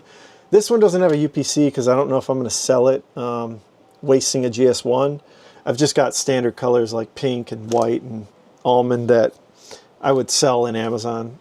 But I haven't pushed these products to this point yet. I just haven't had time to really focus on it. I'd like to. So yeah, that's kind of my standard packaging for these retail potential products. But again, I haven't sold in retail, so you know, wish me luck. Let's see here. Hey, what's going on? Shots in the dark. How you doing? Oh yes, I do. Pele says, oh yes, I do want to use baggies plus soft tissue with a sticker for the presentation of the product. I also want to do that cardstock for things like care of the product's info, my socials. Yeah, exactly. Yeah, you definitely want to use the cardstock. Regular paper, it's going to feel cheap, you know. And the cardstock is not that much more, you know, to buy. And I tell you what, the laser printer is probably worth your effort. I know it's like $300, but that's the cost of doing business. You do get to write it off, so you know, consider that as well. I do have another thing I can show you for. Yeah, I'll show you this other thing I did. One sec. Let me catch up on chat. Good, just getting ready for a flea market tomorrow. Nice, that's awesome. Yeah, for your battery charger wall mount thing. That's awesome. How much inventory do you print for that flea market? Getting ready for that. I'm kind of curious. I was thinking about you the other day. Your battery charger stuff. I was like, man, that's pretty cool. I was thinking about it the other day, working in the garage. You know, I think I had like one of my what do you call it? Drill battery things laying around. I was like, I could use some sort of wall charger thing. So let's see here. All right, I got those things printed. Now I got to go back. I'll show you this other thing I was going to mention. Let me go back. I got to work on my organization. It's not bad, but you know, sometimes I lose track. I always lose track of where my files are sometimes. All right, I've got 4 of these things to print. There we go. I'll show you them all too. There we go. There we go. Tray 2. Okay. All right. The other thing I was going to show Pele. I think I've got. I don't know if I have one of these boxes ready. Well, excuse me. I might just have to put one together. Let's see here. Yeah, I do have one. All right, so I bought like maybe 800 to 1,000 of these boxes. They're really small. It's for these little brush surface mounts. I was gonna go crazy and actually go FBA, fulfilled by Amazon. I'm still probably gonna do it. Like I said, I just haven't had time. So I bought 1,000 of these. I don't know, it was like maybe $100 or so. I don't remember the cost. I gotta look through it again. Let me put one of these together real quick. I've only put together a couple of these, so I kind of forget how they go. Yeah, there we go.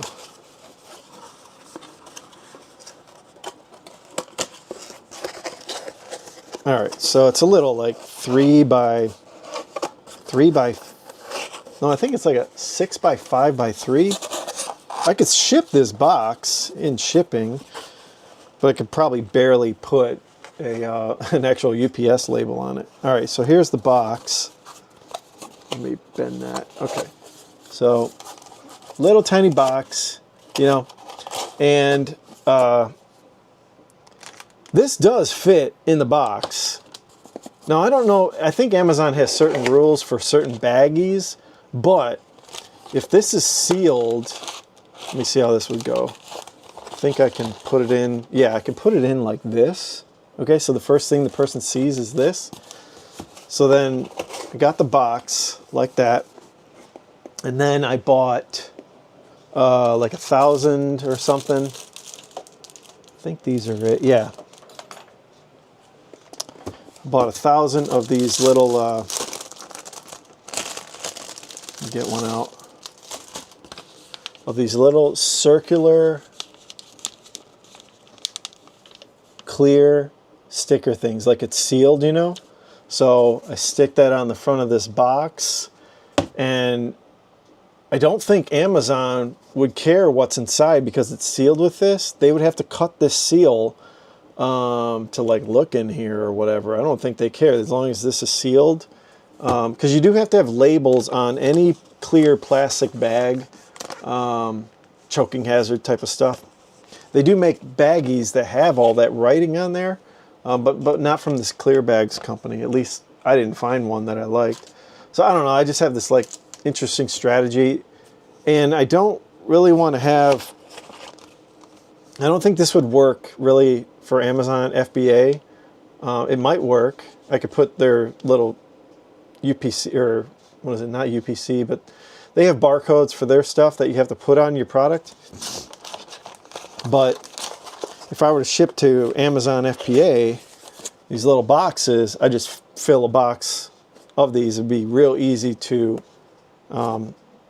get that to Amazon and be all organized in a nice shipping container, shipping box or whatever, a used one. Try to save money.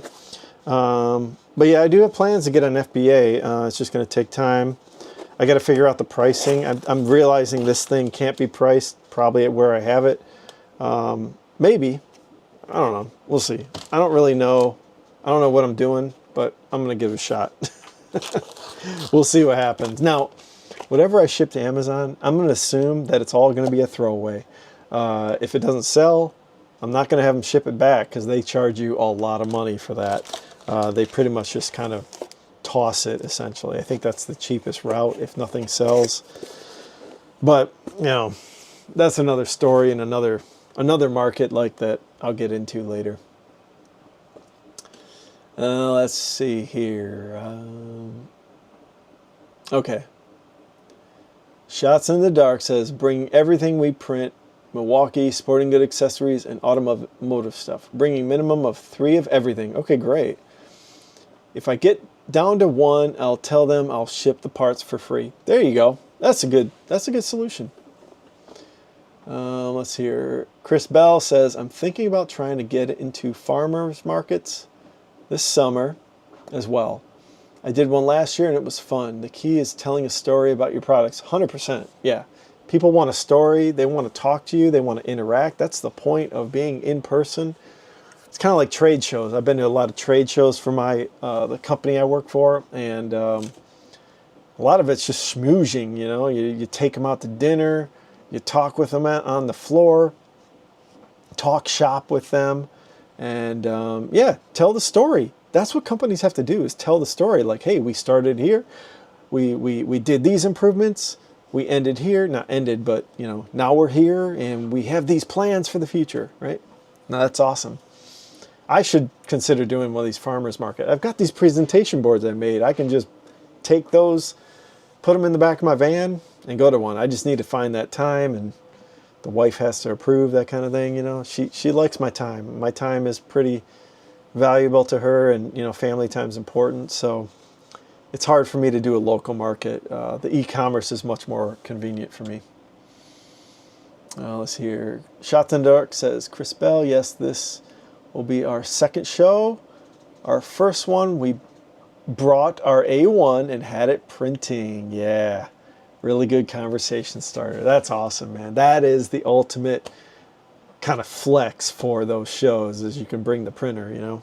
And if you got a unique story and you got your, you know, the direction your company's going to go and who you're catering to, you're going to be able to talk about anything and sell. That's what selling is. It's relationships. It's customer relationships. And the next time they see you at a show, they'll buy your products again, most likely. Let's see here. This heart tray I'm launching with is 7 by 5 by 2. That's pretty big, 7 inches, right? I think I got my little thing. Yeah, that's pretty big.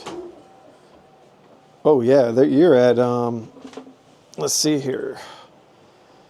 1, 2, 3, 4, 5, 6, 7. Okay, so you're at 180 millimeters. 7 by 5, okay. So 180 by 130. Yeah, that's pretty big. That's a big product. That's not small. This one is kind of big. This is like over 200 by 200, that kind of thing. That one took like almost 500 grams. Kind of fun. Heart tray, that's kind of nice though. That'd be nice looking.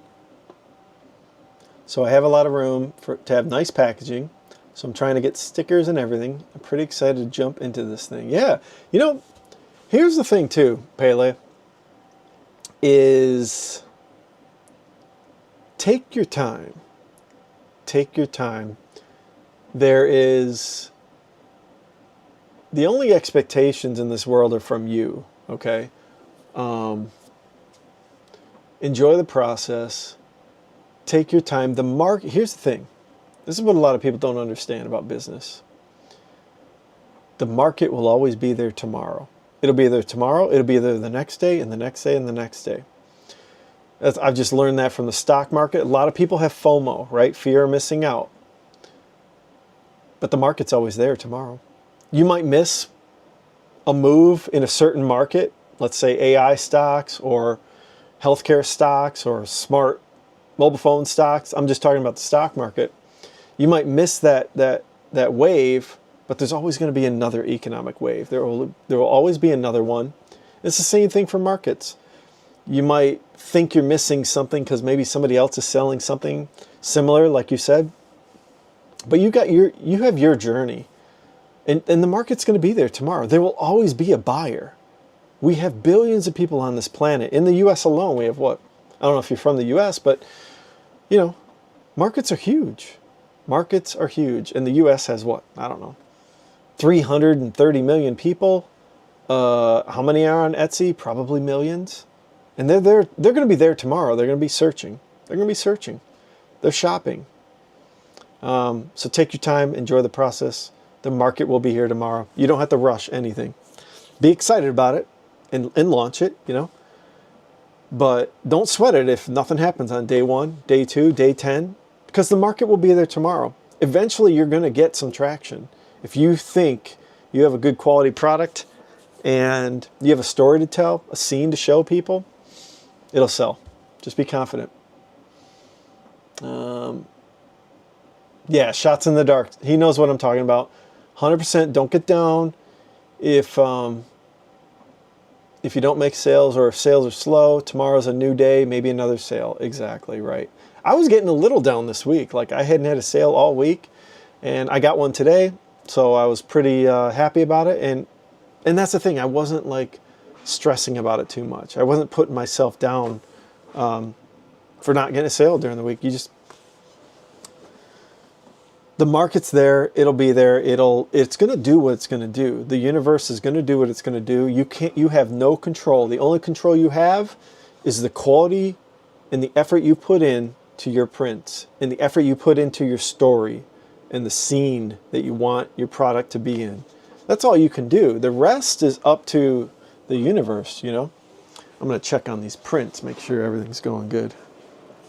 Yeah, it looks like it's on the probably the final layer of the plate itself. Yeah, that looks like the nice top there. Man, it's looking good. I do like this white PCTG. Prints like butter. And the supports are easy to take off. The black, for some reason, has like just little...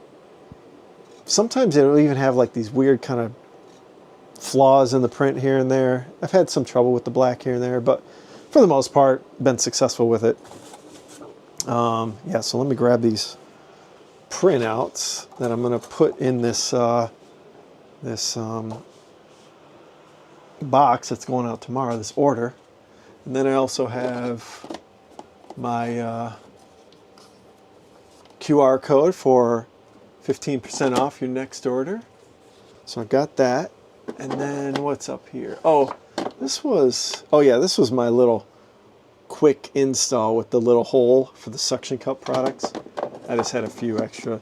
And then these little bins, I've got those little brush surface mount cutouts there. So I've been getting a little more organized. These are some modules up here. This is my bathroom or toothbrush module, so you can put a toothbrush in there.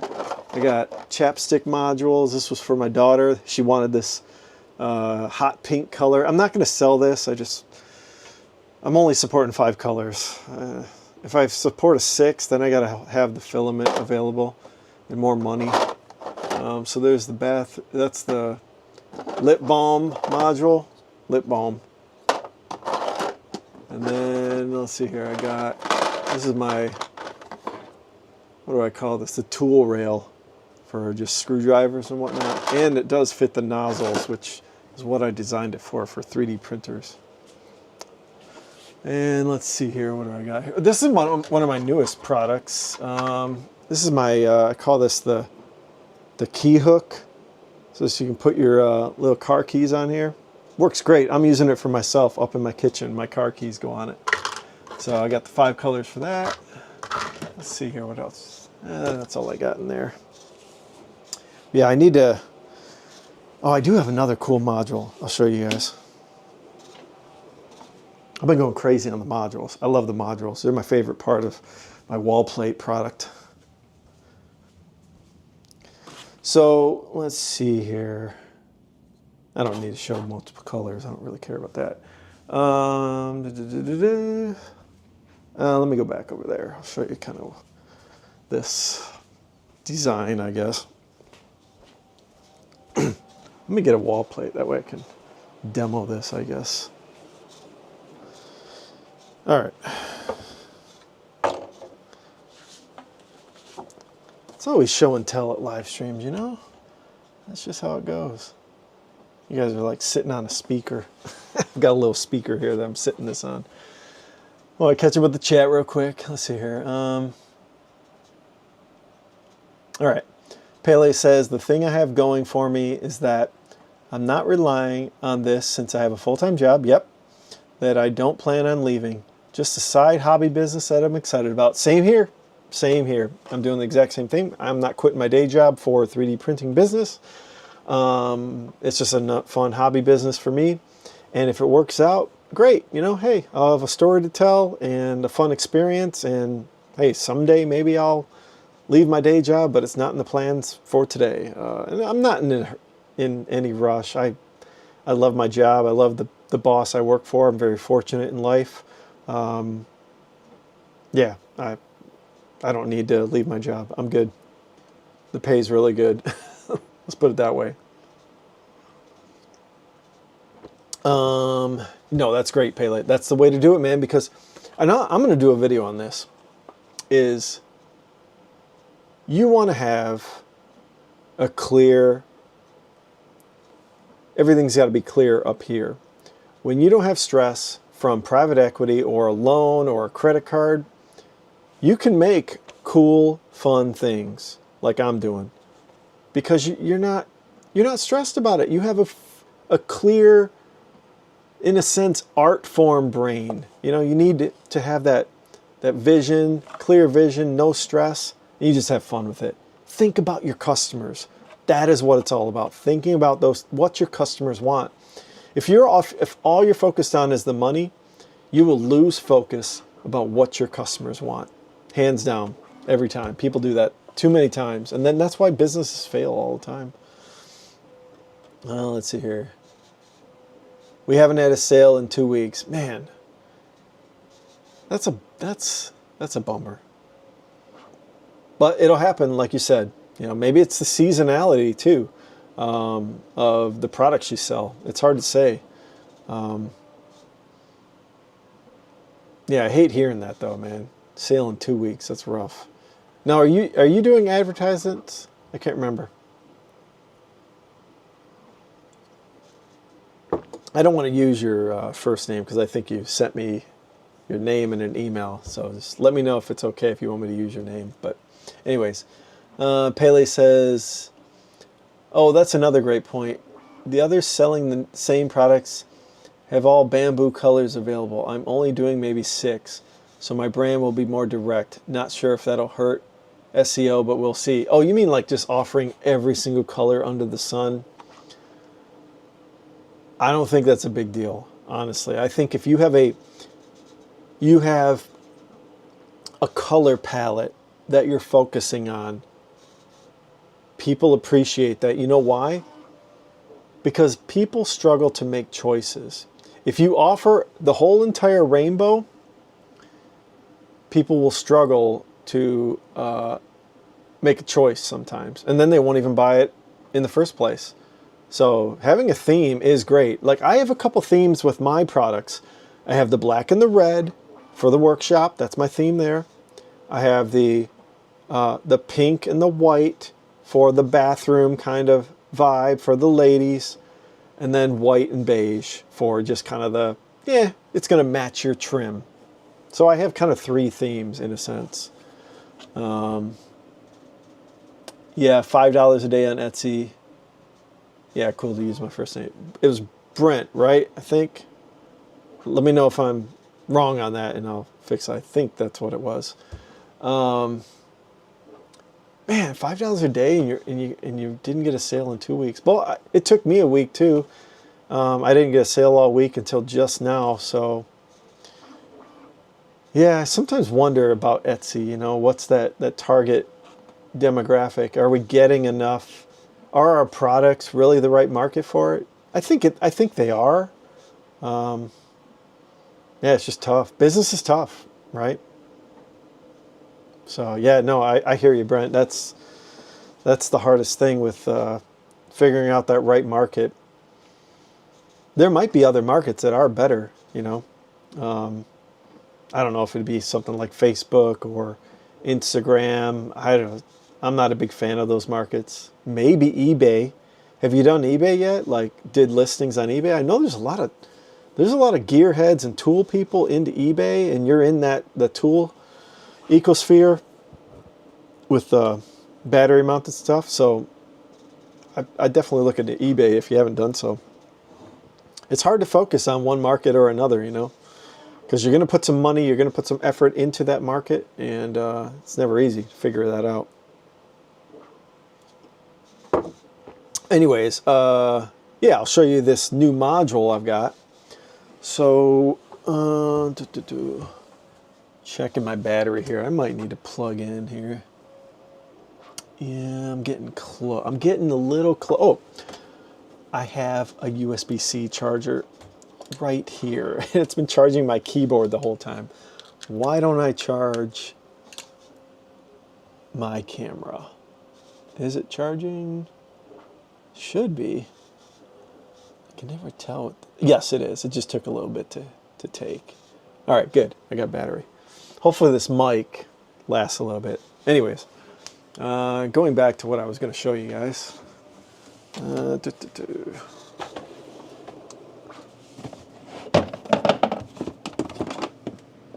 Did I bring that down? Let's see. Yeah, I did bring it down. Okay. So if you haven't seen before, I do have this product. It's similar to the brush surface mount, but I call this the Flex surface mount. Flex meaning it can either hold a phone with a pop socket right here in this little notch, or it can hold your wet brush on your bathroom mirror. So I've got a pop socket here, little American flag, and it sits perfectly in there. Nice and even. And I've had a few sales, like a couple of YouTube subscribers have bought a few of these. They haven't sold on Etsy yet, which is unfortunate. I've got a few clicks on them, but we'll see what happens. So anyways, so there's this product, and my daughter wanted the same exact thing for the wall plate. And so I made a module that's essentially the same thing. I think I call it the phone grip. I haven't listed it yet. But yeah, it's pretty slick. It's a nice little unit, and there we go. And now I can take a phone and stick it right to the front. On your wall. I've got it on my little wall plate upstairs that I put my phone, my wallet, my keys, and my sunglasses on. I got my whole little man cave station up near my tea area, and I love it. So, and this comes in all the colors. So this was a fun little one to do. I basically was able to take this same design. I literally took this print because it is the exact same radius there, but I just chopped off like maybe a couple millimeters, and I had to extrude and make this a little bit longer there. But it took me like 2 prints and I was done. And it works like a glove. It's great. Yeah, so that's one of my new products that I'm coming out with. And then, yeah, so this is my little Sears catalog here. I have here, let's see here. I need to make 2 more of these, but I don't have time for tomorrow. So I have the bathroom essentials. Now this might be flipped because my camera's here. I'll do this. I will flip the camera and then it'll be right side up. So I got the bathroom essentials, everyday organizers, and then specialty holders. The brush cradle, duo clip, the flex cradle, that's the product I was just talking about, and then the headband rest. I haven't even listed these products yet, the duo clip or the quad clip. I've just been too busy. But everything else is still selling up there. It just gives people, hey, there's some other products I can buy. And then I've got here, let's see here. This was my first go around at the modules. So the tool rail, the cord keeper, the hook, the bit bar. This is more for the workshop.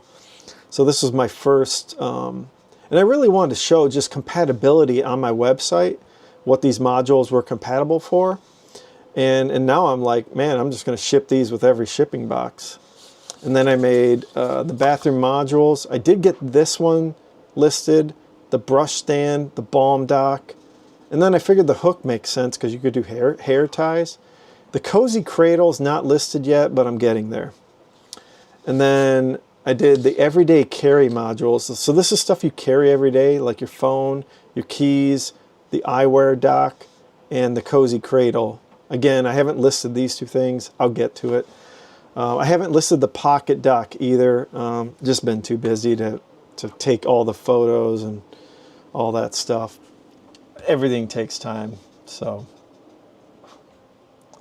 But yeah, let me catch up with the chat. My wife has a Facebook page in Used Marketplace place, yep. For a good while, Facebook was going really crazy. No Instagram or eBay. Yeah, I'm not familiar with Instagram. I think Facebook does. You have to use your personal account. I know that. You can't make like a corporate marketplace account, which I wish they would do. That's the other thing. Like, I just don't know how I want to deal with local customers. Like, do I want to meet them at a gas station or at Myers or wherever? I don't really want a lot of people coming to my house to pick up stuff. So it's like one of those tricky delivery issues that I'm trying to figure out. I have seen a video where a YouTuber she's from Canada. She sells 3D prints at local markets.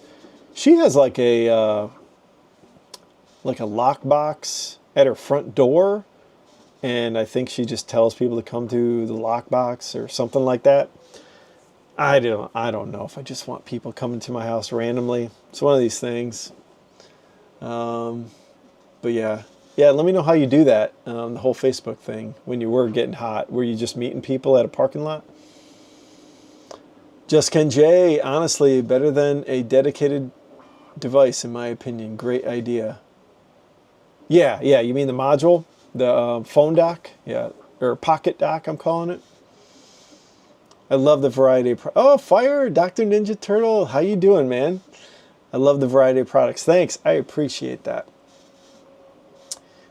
We met people at a gas station a block away for Facebook. Yeah, I've got a gas station a block away too, and that is probably the way to go. Just go to a public place and here you go, you know. Do they pay for it on Facebook Marketplace, or do they pay in person? I've never sold anything on there. I would imagine hopefully through Facebook Marketplace. Digital, so. How'd you come up with the brand name? I tried to choose something that matched my aesthetic and decided on Benchside. Okay. For me, I worked with ChatGPT on the name. I always wanted kind of an ancient... I know a lot of other companies have used like ancient old names that that kind of revive. And I just asked ChatGPT for like 10 ancient like Greek names, and it gave me a list of 10 of them, and Tecton was one of them. I liked how it sounded, and it means builder, and so then I added creations to Tecton. I thought that made sense, builder creations, so that's how I went with it. And so I had a little bit of help from AI. AI also helped me generate this like square icon in the blue. Yeah, that's about what I used AI for initially, was the name and the icon. I don't use it as much as I was using it earlier. When I do product photography, when I try to set a scene, that's when I really use it quite a bit. I don't use it for modeling. I did ask it, like I would post a photo of the product and ask it for what could I do to improve the product. And it gave me like kind of a rendering. It thought it might make sense, which it did. It gave me some ideas. And like, I don't know if you saw one of my earlier videos, the product, here, I've got it here, I think. Here it is. So, yeah, initially, I just had like this little tiny cavity on the wall plate. And this was like the first kind of version I did. It was like kind of square, boxy. I think ChatGPT gave me like some concepts similar to this.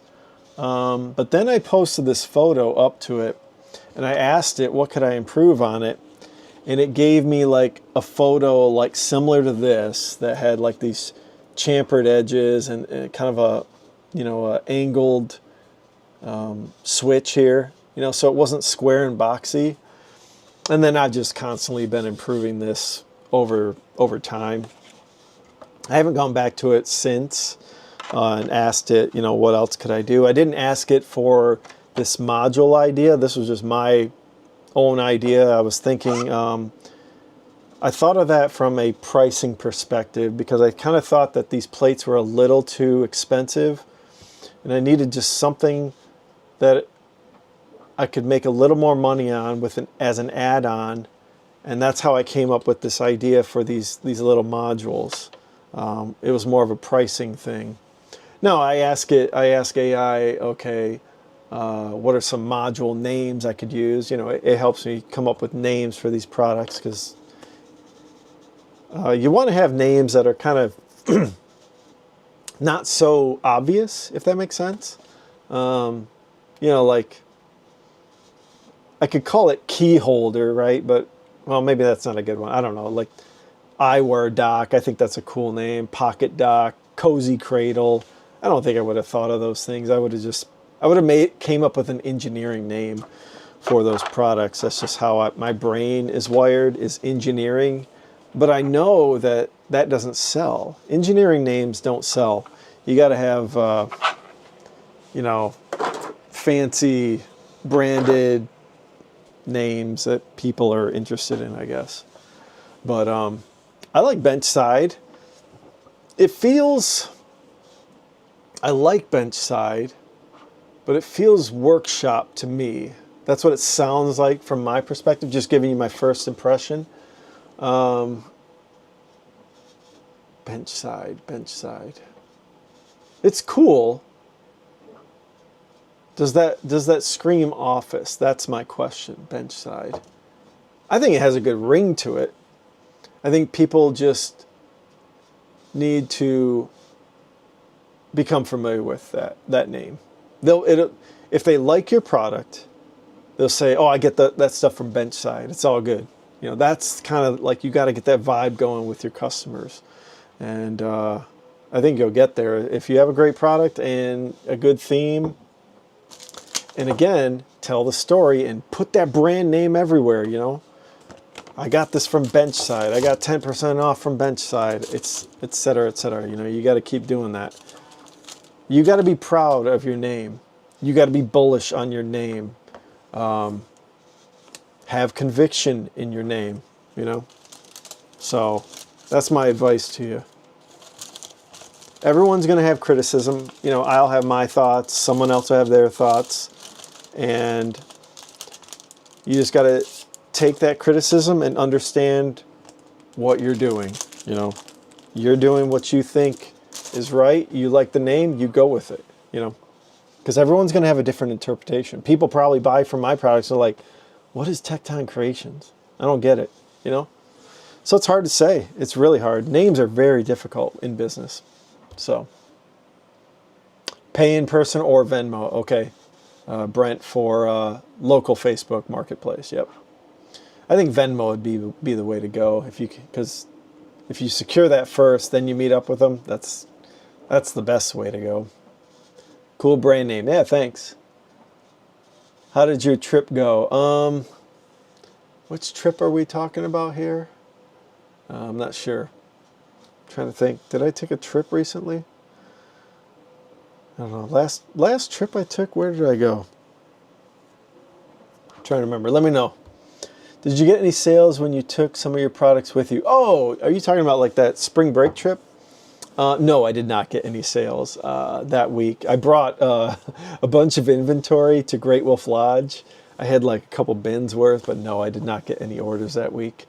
I had just started the Etsy store, but I couldn't do advertisements, and that's the only way to get your product in your shop in that space is to buy advertisements. Unfortunately, I'd like to grow organically, but it's going to take a while. So I don't know. I don't think there's any shame in a little bit of advertising. I think you got to be smart about it. You know, strategic. Like, don't go crazy and buy every advertisement on the planet. You know, don't go buy Google, Facebook, Reddit. There's probably 50 other advertising platforms you could go with. Focus on one, get some traction with one. For me, that's Etsy. I'm going to go with that. And, you know, I think my next move, if it comes to advertising, will be either Amazon, because Fulfilled by Amazon, if I get a storefront on Amazon, I'd probably advertise on Amazon, and then Google. All right, Google search, because I think they charge per click, but I could be wrong on that. Don't quote me on that. That's at least what AI said. They probably have different options in their advertising platform to either do cost per click or cost per mile. So, but yeah, the trip to Great Wolf Lodge was really great. We had a great time. I won a Nintendo Switch 2 at the arcade. The last time I went to Great Wolf Lodge, I won a big stuffy Mario. This thing is huge. It's upstairs. Maybe I'll do a video on it.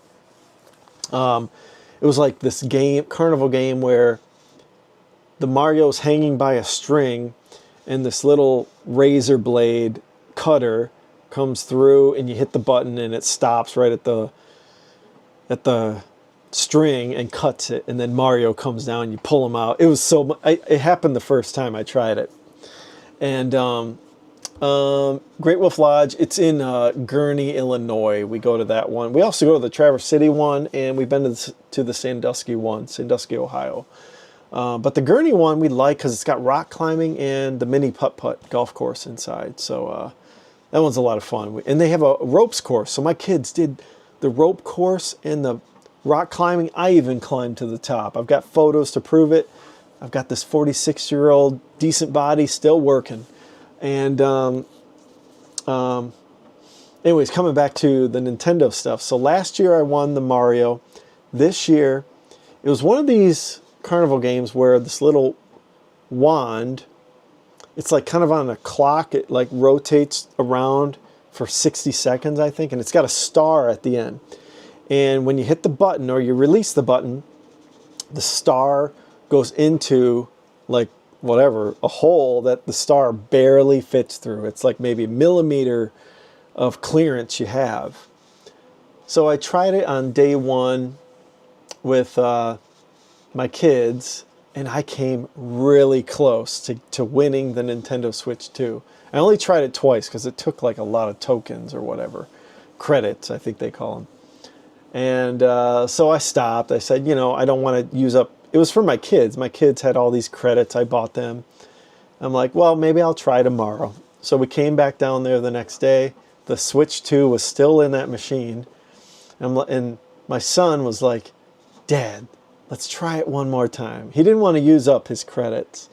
And I'm like, all right, let's go do it. And so first time I try it on the next day, it goes through. I couldn't believe it. And this Nintendo Switch was really high. It pushes down. It falls down. I was like, oh, don't break my Nintendo Switch. And yeah, I got it. It was a pain to get out of the machine because it was like a box, really awkward. It's not a real big machine at the bottom to get these video game systems out. And then all these kids were like going crazy that I won this thing like behind us. And then one of the kids was like, hey, can you try to win the PS4 or whatever it was? It was like a PS5 or whatever was in there for me. Can you do it for me? I'm like, no, I don't want to touch you. I don't want to, you know, screw your credits up or anything. You got to do it yourself. But my son was super, he couldn't believe it. My wife was like, you're never going to win that. And they walked away for a second. And so they didn't even see me win it. My son just rolls up to them with the Nintendo Switch 2 in his hands. It was just funny. The funny thing was like, I won for the second time. I was like, I got these games, guys. But it's all luck, honestly. There's not a whole lot of skill. I think they just probably let you win every so often on these games. There's like a certain percentage of win percentage. So, of course, when I get back home, I had to spend another $200 to get the little, what do you call it, screen protector, okay? And then I had to buy a special SD card, not a normal one. Like, I've got a bunch of SD cards. No, the Nintendo Switch 2 requires this special SD card and to transfer from the Switch 1. I wanted to transfer my whole account and all the games he had on there. So, and then I got that. Then I got a little carrying case. And I had to get Mario Kart World. He didn't have any other games for it. What's the point of having the Nintendo Switch 2? So I had to come back home and spend another $200. But it was worth it. He loves it. I'm playing a bunch of Mario Kart with him. So it's totally worth the investment. But yeah, it was just a fun story. You know, it's always fun to win something, you know. So, yeah, it was pretty awesome, man. I had a lot of fun. This is a fun story, too, with the kids, you know. They'll always remember, oh, Dad, he won all those arcade prizes, you know. So, yeah, we like going to Great Wolf Lodge. It's probably good for like 2 or 3 days. I think after like 3 days, we kind of get sick of it. You've done everything. And, but yeah, it's a good time. Good family time, you know. Now, I do have another trip plan for the summer. We're going to go out to San Diego for 9 nights. We've rented a house there with a pool and a jacuzzi.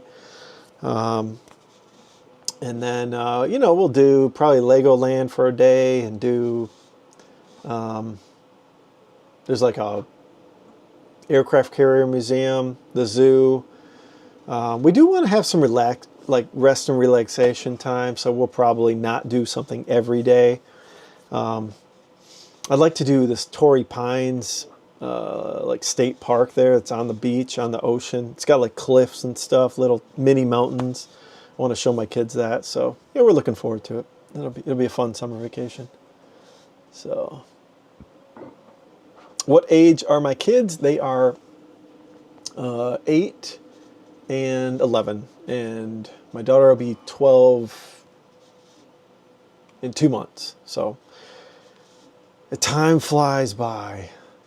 I mean, she's gonna be 12, and in 6 years she's gonna be graduating high school. I cannot believe it. It's like I still feel like she was born yesterday, honestly. Time just flies by so quick. And I'm very fortunate. I started saving for her college on day one. Now, whether or not she goes to college, obviously that's a whole different subject. I think I still want her to go to college. I don't want her to I don't want her to go in debt. I don't want her going to like a Harvard and going into like 6 figures of debt. But I am going to have enough probably for, state tuition for a state college. Hopefully maybe maybe she stays home and does community college for a year or two and gets some credits. But then again, it's like I went away to college and I know what that experience is like. I do want her to experience kind of what I experienced too. I mean, I met my wife there, and so I can't complain there. They worked out for me. I know college is a whole different story these days, but I still believe if you go for the right reasons, for a good degree, you'll probably make pretty decent money. I know it is tougher today with AI and all that, but I don't know. It's a tough thing. Time flies indeed. Yes, it does.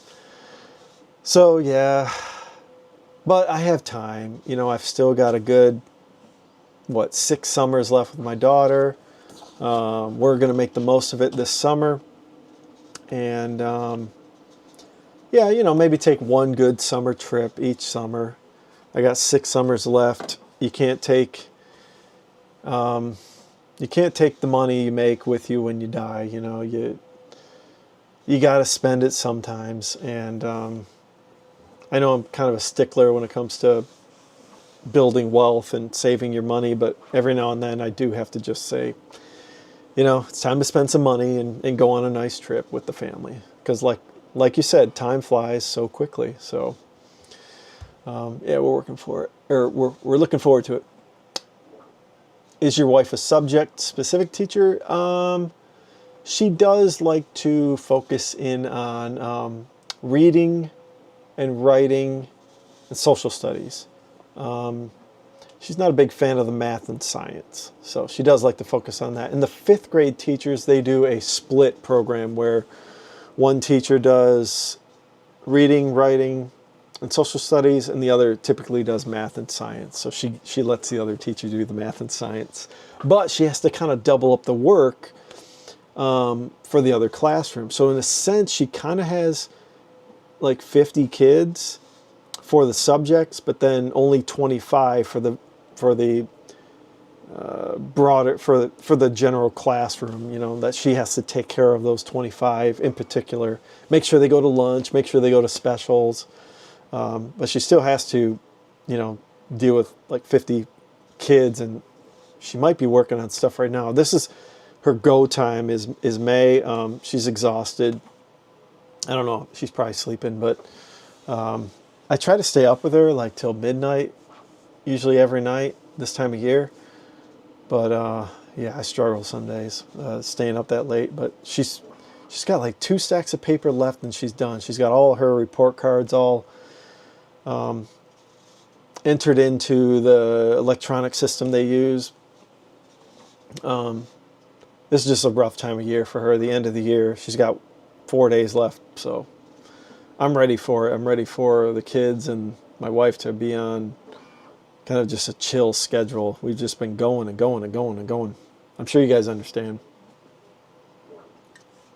This is my son's art project for the year. They do this thing, it's called Art to Remember, where they draw something. This is like a dragon with a castle. The dragon looks kind of like a snake, but you know, it's his version of a dragon. And you can get it on like blankets, and I always get one of these coffee mugs, stainless steel mugs, for my Art to Remember. And it's only like for their first 5 years in elementary school, essentially. Then they stop doing it. But yeah, these are kind of nice to have. My kids always get like a keychain and a blanket. My wife always gets just a matted print of this, and then she changes out the print each year. So I also include in my wall plates, like for this order, I also include the, where is it? Let's see here, the cable keeper. So it looks like I do have to print one of these. I don't have any white left, but that's fine. I kind of print 2 at a time. I may just actually go ahead and start that print on this one. Oh no, I don't have white up here. I don't feel like opening. I'll just wait till this is done and I'll print it in the morning. It only takes like maybe half hour for two of these little cable keepers. Now for my light switches, I'm gonna change that to, I'm not gonna ship those with cable keepers because it doesn't make sense. You can't plug anything into this. I'm gonna ship it with the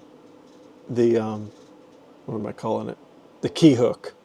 So the key hook, you can put your keys where the light switches are. I think that makes sense for, like, you know, your little hallway going to the garage, or your near your front door. You got lights there. You could put your keys on your light switches. So that's what I'm going to do for that product.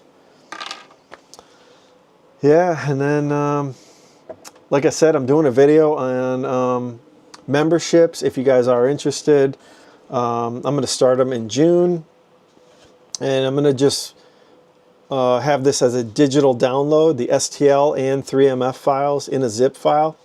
And just things I think are fun, that are useful for me, that I create for myself. That's what I'm going to have as a value add for memberships. And I think I'm going to include just like commercial license if you want to sell it, modify it. You just can't use my name, you know, Tech Time Creations, or the name of the product, you know, whatever it is. I'm already forgetting the name of it. The Creator Caddy, that's my product name, essentially. I just have in there in the license agreement just to not use my name or anything. But as far as like commercial license, I think I'm just going to kind of keep it essentially kind of like a freeware kind of thing. You can modify it, download it, do whatever you want to it, if it's something you're interested in. For me, I don't know if I'm interested in shipping something like this. It's almost 500 grams of material, and I think that shipping this could be kind of tricky with this handle here. But, you know, hey, some people might be able to figure out how to make money on this. I could put it on my Etsy website. I don't know if it makes sense with the wall plates. I don't know. You never know. Maybe somebody would like this thing. Who knows? But that's going to be my kind of new thing for YouTube, is the memberships. I think it'd be kind of fun. So, yeah. A teacher's work is never done. You're right. Never, man. Even in the summer, she's already planning for next fall, like lesson plans, and she's got all new kids. And I think her schedule is going to change because new teachers are coming in, so they're like rearranging their groups and whatnot. So she's kind of already got the wheels turning for next fall. So yeah, you're right. It never does end. She gets a little time in the summer, like maybe a month, where everything is finally cleared out and she can kind of like rest and relax. It involves out of school work, at home too. Yep. My charger battery wall mount is 10 by 10, our best seller. 10 by 10 inches? What is 10 inches? 1, 2, 3, 4, 5, 6, 7, 8, 9, 10. You're right at 250, aren't you? Like 255 by 255. That's awesome. Hey, maybe I will sell my Creator Caddy. Why not, you know? It's a fun print to watch. And it is PLA, which is cheaper of a material. I do like this. But I'm still going to give it out as a, not give it out, but it'll be a membership for the channel. Yeah, I still think this is a fun product to make yourself. And hey, if you want to sell it, go for it, you know. I'm sure there's probably plenty of people that sell that. But it is unique, you know. It's not like probably everyone's built something like this. But it was a fun little model to do. 500 grams also. Yeah, dude, it fills a 256 bed. Now, this one, hold on. Let's see here.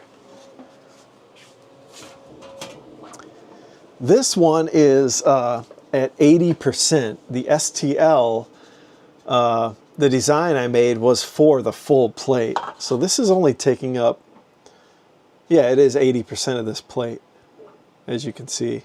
There's about an inch on each side. But yeah, I did make this for the full plate, and I sliced it. It was going to take 1,100 grams. I think it was like a little bit taller. It was going to go the full 252 height, which I've never really printed much that high. But it would have been a beast of a carry. But I got my other one too over there, the blue one, that the supports fell. I tried to print this without cutting it, but the supports failed inside these cavities. Somebody suggested I should heat the chamber, but I don't think that has a heating element for the P2S. It can't heat the chamber. The bed can keep it heated, I guess. But anyways, so I decided to chop this right here at where the end of the caddy is, and yeah, it worked out good. You know, made the connectors and super glued it, and it's solid. So I'm gonna carry my goods in there when I'm going around the house, taking photos, etc., etc.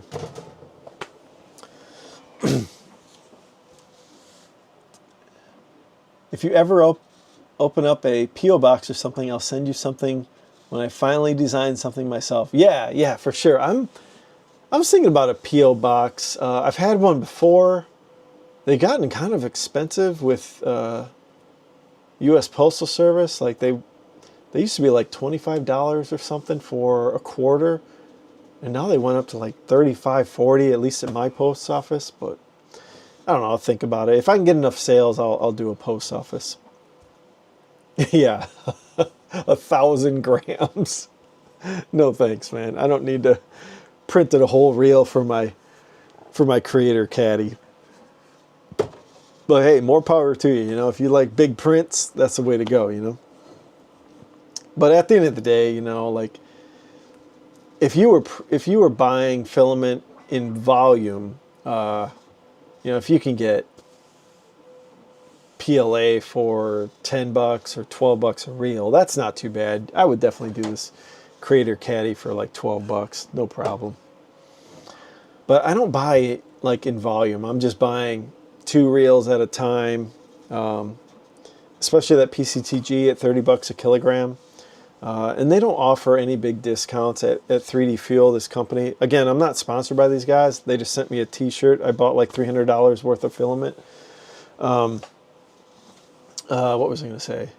Yeah, I just buy 2 reels at a time. Once they get low, I'll buy 2 more, which I did just recently. I did finally run really low on black, which I've been getting a lot of black wall plates ordered.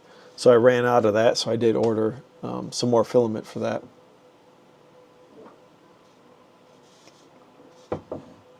We're lucky. Our apartment don't have any mailbox, so we get a P.O. box for free.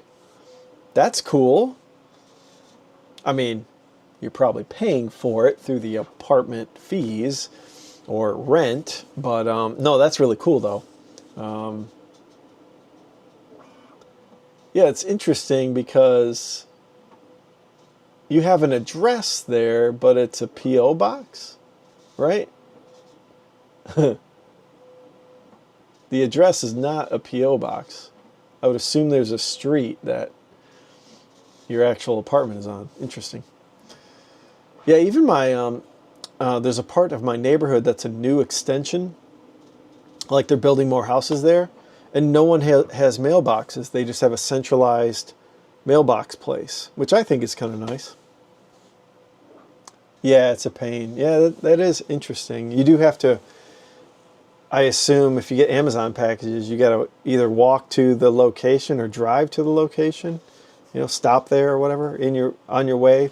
If it's a large complex, that can be kind of a pain, I suspect.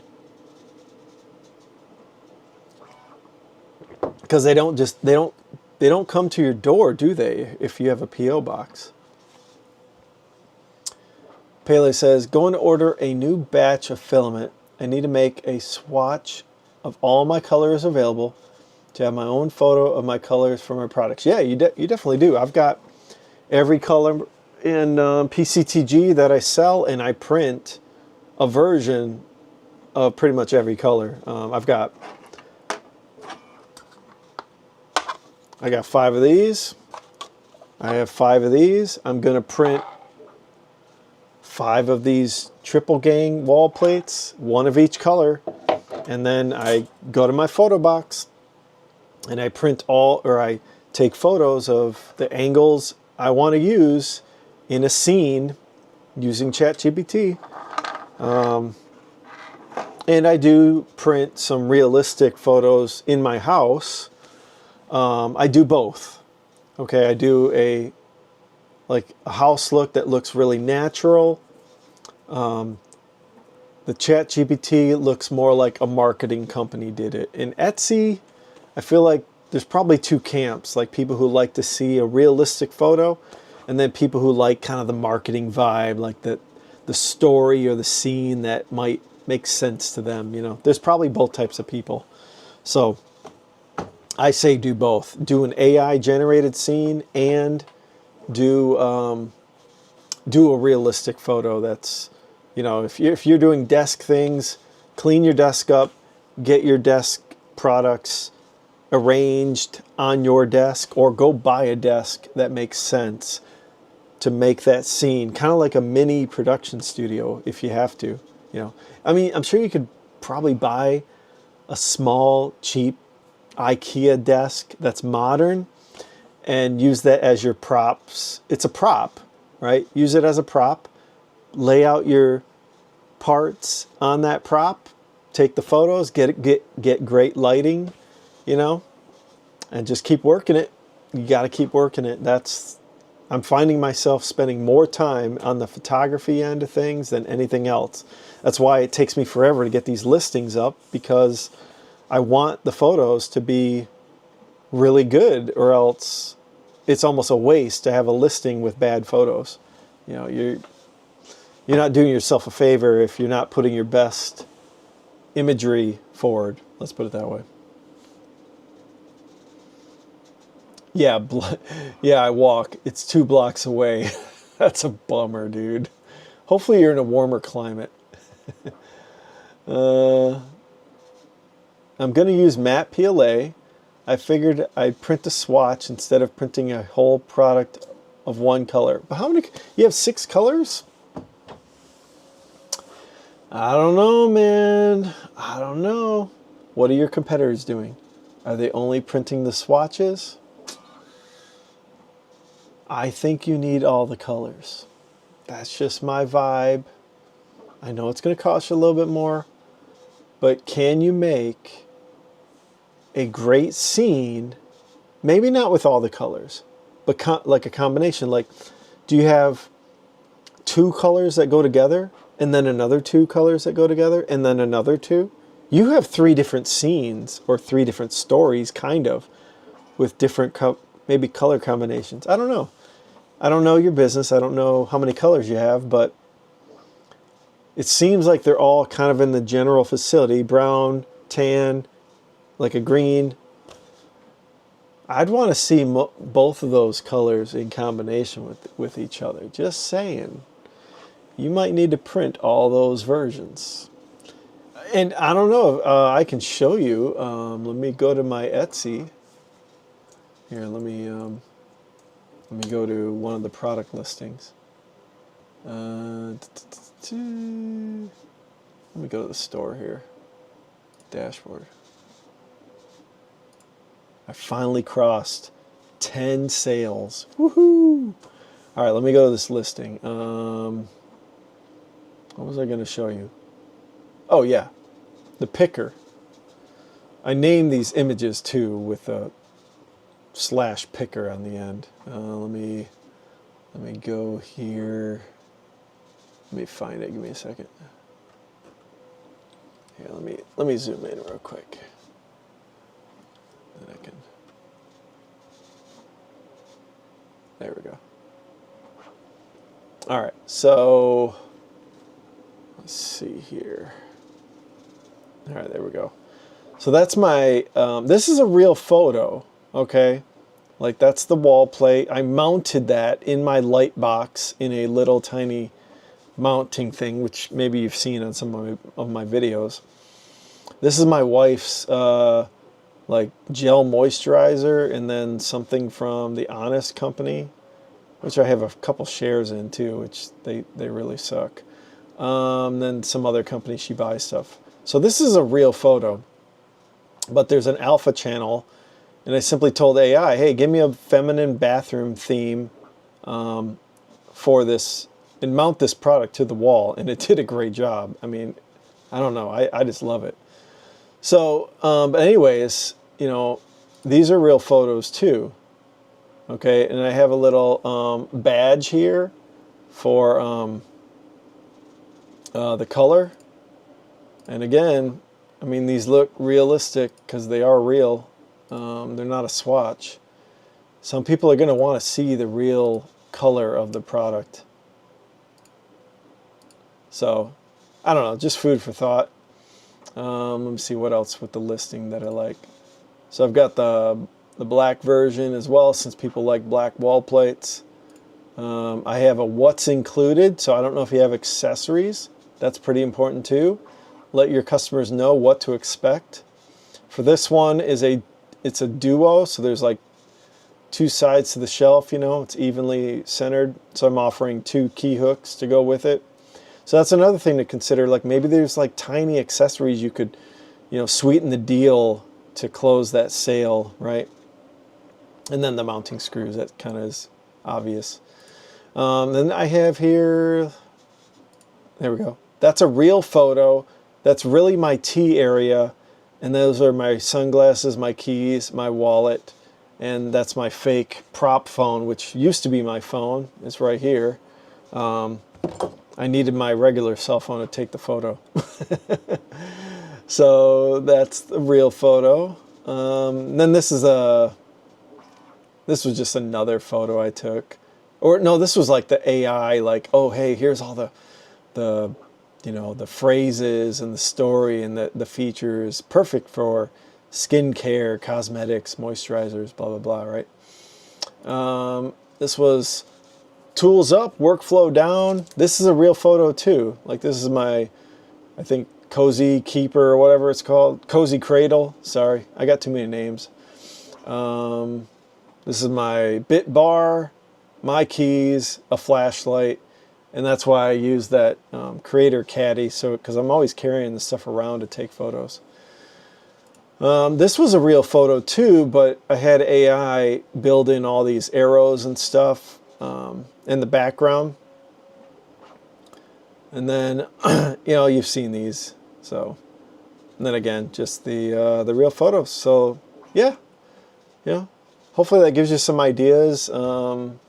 It is working for me. I'm getting, like I said, I don't know, 10 sales in a couple weeks. Pretty decent. Yeah, hopefully it helps. Let's see here. Let's see here. We hope the market goes good tomorrow to get photo box deal for better photos. Good deal. That's great, Brent. I just bought a new Vernal walnut standing desk, so I have the perfect photo op. Awesome. That's why you need to print all those colors, because I think it's going to be a great contrast with a walnut standing desk. I think those colors, like the brown and the tan and the green, that'll go really well with that. Let's see here. I'm the complete opposite. Spend all the time on making the parts and skimp out on the photos. We live in the middle of nowhere, Minnesota. LOL, it gets a little cold in the winter, but gets me outside. Brent, you need to get on the photos, man. You've seen my videos. I'm always talking about these photos and, you know, all these silly little, you know, Sears catalog. You got to build. You saw, I'm sure you saw my video. You got to build. It was this week, this Sunday. You got to build the Lego catalog of your products. You got to make it look sexy and good, you know. You got to make people drool for that product. Make that story like, I'm having the problem. The damn battery holder keeps falling off the bench. It needs to go on the wall, you know. You'll get there, man. Just put a little more effort in the photography. I think you'll appreciate it later. I bet you the sales maybe will come in a little bit more often, you know, if you get the photography that people can't resist, you know. Just my thoughts. I know how it is, though. I'm more of an engineer than anything. I'd much rather engineer than to do all this, what I consider kind of BS work with marketing and advertising and photos and all that. But it's part of the gig. It's part of what you got to do as a business owner. You got to suck it up and just go and do it. It's going to suck. Trust me, every time I'm out there doing photos, I'm like, this sucks. This is so boring. But you got to do it. Unfortunately, you got to do it. Let's see here. Pele says, my competitors only have a picture of bamboo of their colors and that's it. Yeah, dude, like, print your colors. Print them all out and beat the competition, dude. That's what you got to do. Don't do what they do. Don't do the copy and pasty. You're not going to stand out. I think you get that. I've done some videos on TikTok also using the same camera you have. Not professional by any means, but it's setting the vibe I want to have. Yeah, not a problem with that. You know, for TikTok, I'm always just using the phone for the most part. I have used the Osmo 3 in vertical orientation, but I just haven't done much TikTok. I need to. I just, again, it's like, it's not part of creating a product. It's like trying to sell. I do like it. I mean, I like the TikTok vibe. Short form videos are kind of fun. They're a little easier, sort of, than long form.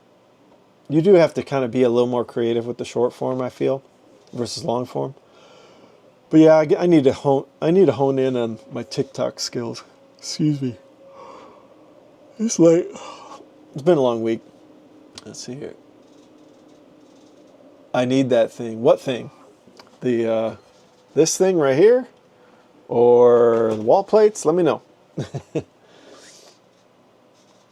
I know. Yes, you do know. You know in the back of your brain, I should be taking better product photos. I should be doing this. I should be doing that. You know, everyone knows in their gut, like, where their sort of,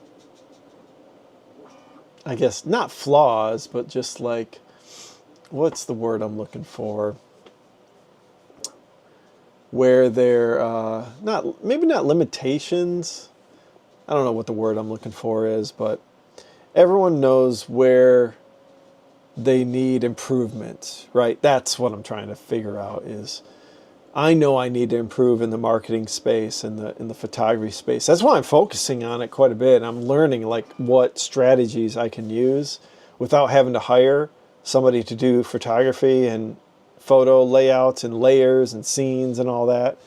So I am learning a lot. I know how to use Adobe Photoshop now, which I never have known before. So that's a good skill to have, is learning how Photoshop works too.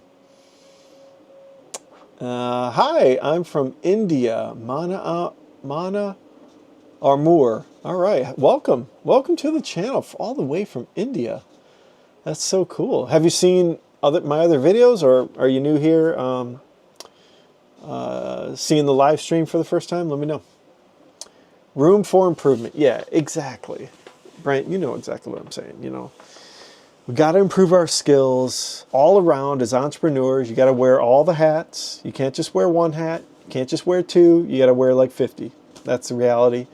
And you're going to have to wear more. Let's say you do become successful with whatever it is you're doing.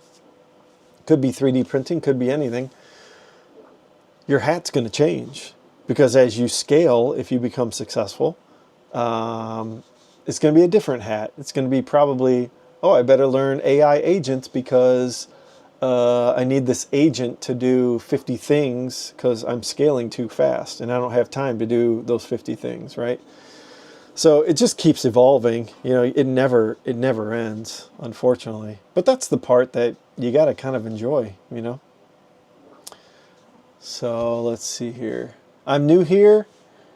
Your stream got suggested to me in my feed. Oh, thanks. I appreciate it. Yeah, we talk about 3D printing. I'm running a small 3D printing business. I just started it like 3 or 4, 5 months ago.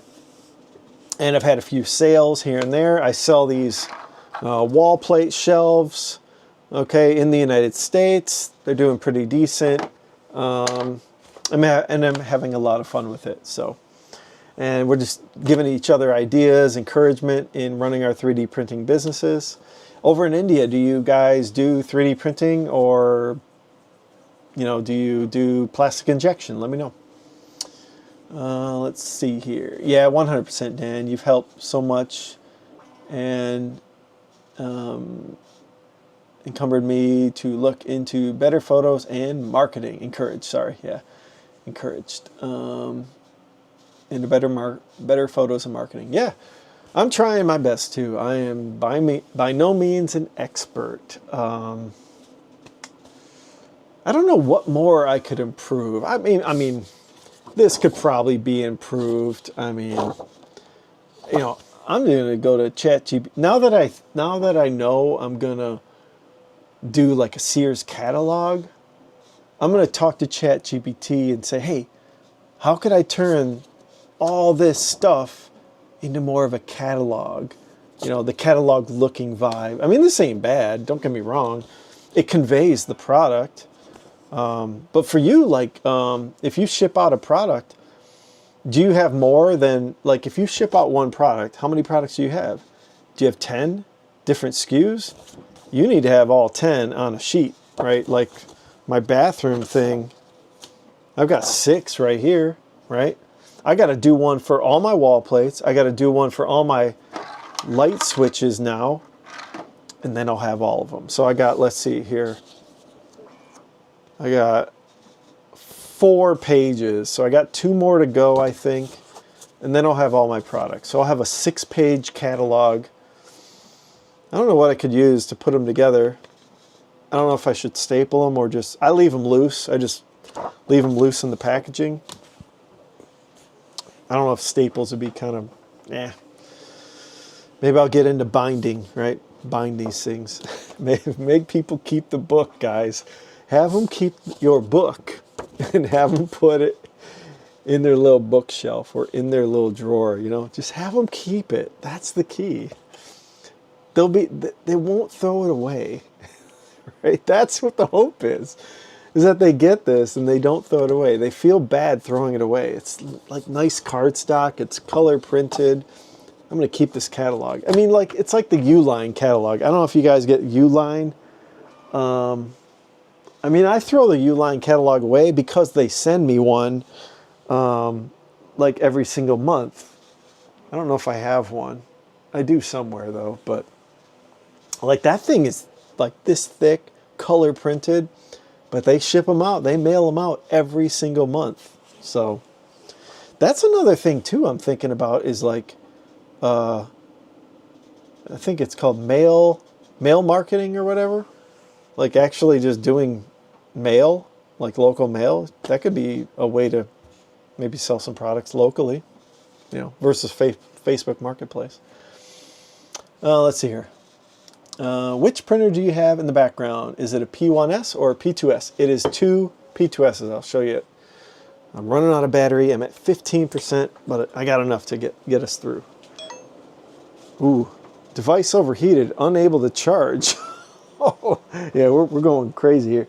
So yeah, I got a P2S here, a P2S here, and then an HP LaserJet printer over there for all these Sears catalog things. If you don't know what Sears is, if you're from India, it's like a big blockbuster store that went out of business, and they had this catalog years ago that everyone would get for Christmas. And so what I'm trying to emphasize to people is create your own Sears catalog for your own small business and get them out to people. Put them in shipping boxes. So anyways, yeah, so that's my little workshop, little place in my basement. And I'm from Michigan. It's cold here if you don't know Michigan. But in the summers, we get pretty decent weather. Let's see here. Brent goes, yeah, my wife and I are talking about the catalog deal. She made a very rough draft for tomorrow. Dude, that's great. That's awesome news. Yeah, I wish like sometimes with YouTube we could share like content with each other. So I'd like to see all that stuff. But maybe I'll find your Etsy site sometime. I'll take a look around. Get that catalog up there somehow, fit it in with some photos. Or your website, if you have a website. We do have 3D printers in India, but they are not famous around Gen Z or Gen Zs. I am currently using the Bamboo Lab P2S. Okay, all right. I have an H2S and an A1. Bamboo is a fantastic company to work with. Yes, it is. Yeah, you have a big build plate for the H2S, the 350. That's pretty nice. Nice to have the optionality. I'm thinking about getting an H2S eventually. That's like a 325 max or 335, I can't remember. I just want that dual nozzle for the supports, man. Let's see here. Pele goes, I think I'm also kind of setting unrealistic expectations for myself. I want everything to look like an established brand when the brand doesn't even exist, if that makes sense. Yeah, have high expectations for yourself. Nothing wrong with that. Take your time. Like we said, the market will be here tomorrow. It'll be here tomorrow. It'll be here the next day. Feel confident and conviction in what you're launching. That's my advice to you. The more confident, more conviction you have, the better salesman you're going to be. You'll be willing to make a cold call and say, I got this great product. It looks great, feels great. Take a look at my website. It's awesome. You'll be a salesperson. That's the key. Yeah, Mana replies, shots in the dark. Wow, that's great. Pele, maybe if you make a Discord or some sort of social network like that, you can share photos and have a place to chat and discuss. Yeah, I am thinking about doing memberships for the channel. I haven't done it just because I haven't really considered how to create enough value for a membership. And maybe I could do Discord included in that. I am on Discord a fair amount. I've got it up and running all day, so I think that'd be kind of fun. So I'm thinking about doing it. As long as we can keep the conversations not political too much. I know that sometimes in those Discord, at least in my trading chat room, I have a trading group, Discord group I'm in, and we get pretty hot and heavy in there. But if we can keep everything on the cool with, sticking with 3D printing in business and kind of vibing out, having a good positive feedback and good friendship, I think I'd be down for doing that. I think we can keep it cool there. Let's see here. Mana says, but I don't have AMS, but might get it. Okay. Should I get an AMS or AMS 2 Pro? I love the AMS 2 Pro, man. I've got two of them there. So far, so good. I rarely have any filament issues with those. Obviously, they keep your filament dry with the desiccant holders in there and the nice sealed enclosure. I recommend them. I love them. It's so convenient, you know, as far as managing your filament and prints, printers running. Most of my parts are single colors. I only have one for the auto reload if filament runs out. Yeah, exactly. And that's nice too about the Bamboo AMS ecosystem is I've had mine run out and been able to recover a print no problem. I even did a 32-hour Flexi Dragon that the poop chute got full. The AI paused the print. I cleared the poop chute, got the thing back up and running. Finished the print successfully for my son, which I did a video on too. You can find it on the channel, Mana. Pele says, well, thanks for all your help. Good luck with your business. I'll be dropping in every Friday, maybe give you a weekly update. Have a good night. Yeah, you too, Pele. It was great talking to you. Great questions, great commentary, and I'm excited for you. I think you got a great thing going with the desk organization and a nice theme going on, the modern aesthetic theme, and you're doing something different than what the competitors are doing. I think you're going to do just fine. Take your time, make sure everything is top quality, and yeah, that's my advice for you. And we'll keep talking. Have a great night. Let me see here. It says dark, same here. Okay. Yep, good night, Pele. Yeah, I am almost to the end of this Osmo 3. I'm at 11%, so I'm cutting it real short here on the battery leash. And I do need to probably get up at a decent time. My wife has to get up early with the kids. They have to be at their friend's house at 8:30 a.m. on a Saturday, which is kind of a bummer. So we do have to kind of get up and around, so I can't stay too much later. It is 12:30. But I'm usually up at this time, usually every night, between 12:30 and 1. Even on work days, sometimes I'm up till 1. Sometimes I'm just watching Netflix, but sometimes I am doing modeling or doing photo editing. I still have to do this quad clip, headband rest, and the triple thing. So the work's always there. The work will always be there. There's always going to be something new that you probably model or you have something to sell. And yeah, the work never ends. You know, it's just how the 3D hobby business works. You know, you always want to push the envelope, try to make the next sale and improve your product. So I love it. I'm still having fun with it. Nothing's old for me as of yet, and hopefully it doesn't get that way. You know, I'm just having fun with it. I'm not going to have any pressure on myself to perform. I'm just going to get a sale here, get a sale there. Maybe a big sale will come every now and then. We'll see. That made a little noise. Only 10% remaining, so it warns me. That's kind of nice. Do you make any videos on 3D printer? Well, I do make a lot of long-form YouTube videos talking about 3D printing, but I don't necessarily film the 3D prints, if that's what you're referring to. I have done a few time-lapse that the Bamboo P2S will do, which I've incorporated in the videos. But yeah, I mostly talk about the products I'm building with the 3D printers, what my approach is, what the marketing is. I talk about some sales that I'm having on the channel, custom sales, etc., etc. I've talked about 3D printing as well. Like, I had like a problem with a print that I started angling at a 45 degree that worked out much better. And that one was these little suction cup clip. I call it the quad clip. This was like the first revision, but these clips are way too long. I didn't want to ship anything like this. They're easy to break being this long, but I had some quality issues with this print, and I did a video on it. At the end of the day, I was printing it like vertically, like this, And once I did it horizontally, or at a 45-degree angle, printed perfectly. No issues, no flaws. I made a few changes in the slicer as well.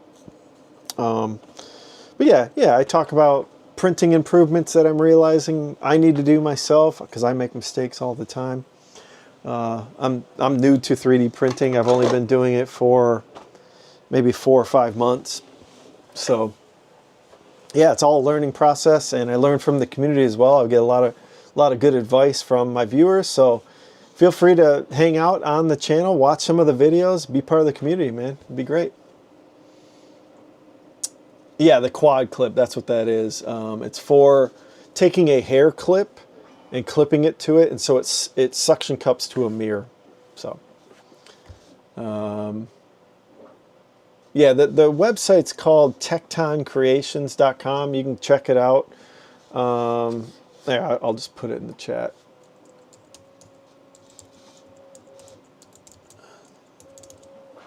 Make sure I got that right.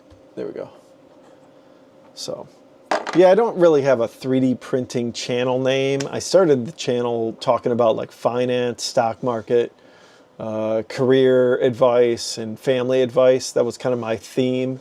And then I just stumbled on 3D printing as something that I thought I could create a business out of, and it's helped grow the channel tremendously. And you know, I've got a great group of people giving me good comments, like I said, in the videos and on these live streams, and we're just having a lot of fun.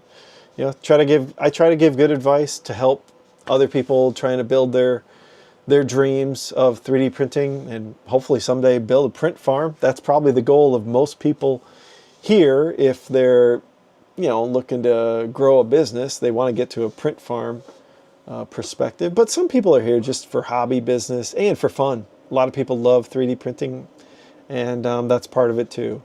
And I probably need to do more Flexi Dragons or more toys. You know, I'd like to create a toy. I've been thinking about it a little bit more. Now that's not my niche, obviously. That's more difficult to do.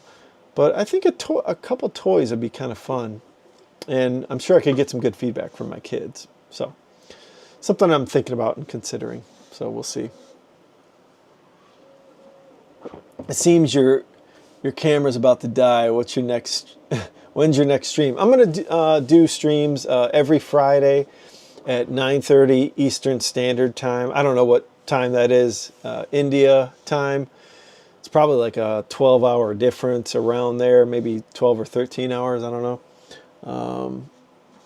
But yeah, so 9:30 Eastern Standard Time, Friday evenings. And I gotta figure out like how to like tie my Osmo 3 to the scheduling in YouTube, because I had these scheduled out, but it just creates a new live stream. So I don't know. I'm not very techie when it comes to this live streaming stuff. I've only done like probably, I don't know. This is probably my 5th or 6th live stream. Maybe it's my 10th. I don't know. But I don't really focus on like the technicals about it. I just say start live stream. Let's go. Let's figure it out. Let's just do it. I'll make sure to get the next stream. Yeah, I appreciate it, man. Love to have you on. It's been great so far. And yeah, I do kind of need to cut it short here. Not short, but I need to probably end the stream. It's getting late. It's like 12:40 a.m. I don't know if my wife is asleep or not, but she probably wants to say goodnight. And I probably do need to get to bed here pretty soon. But yeah, it's been fun. I've had a lot of fun with everyone. Chit-chatting about, you know, business stuff, 3D printing, and everything else. So, yeah, Mana, if that's your name, Mana, nice to meet you. Yeah, other than that, you guys have a great night. I am going to end the stream. I am getting pretty tired. I'm going to fulfill this order tomorrow. And everyone have a great weekend. Hopefully some orders come your guys' way. Let's see here. How to chat with you if you're not streaming. You can email me, Daniel@tectoncreations.com.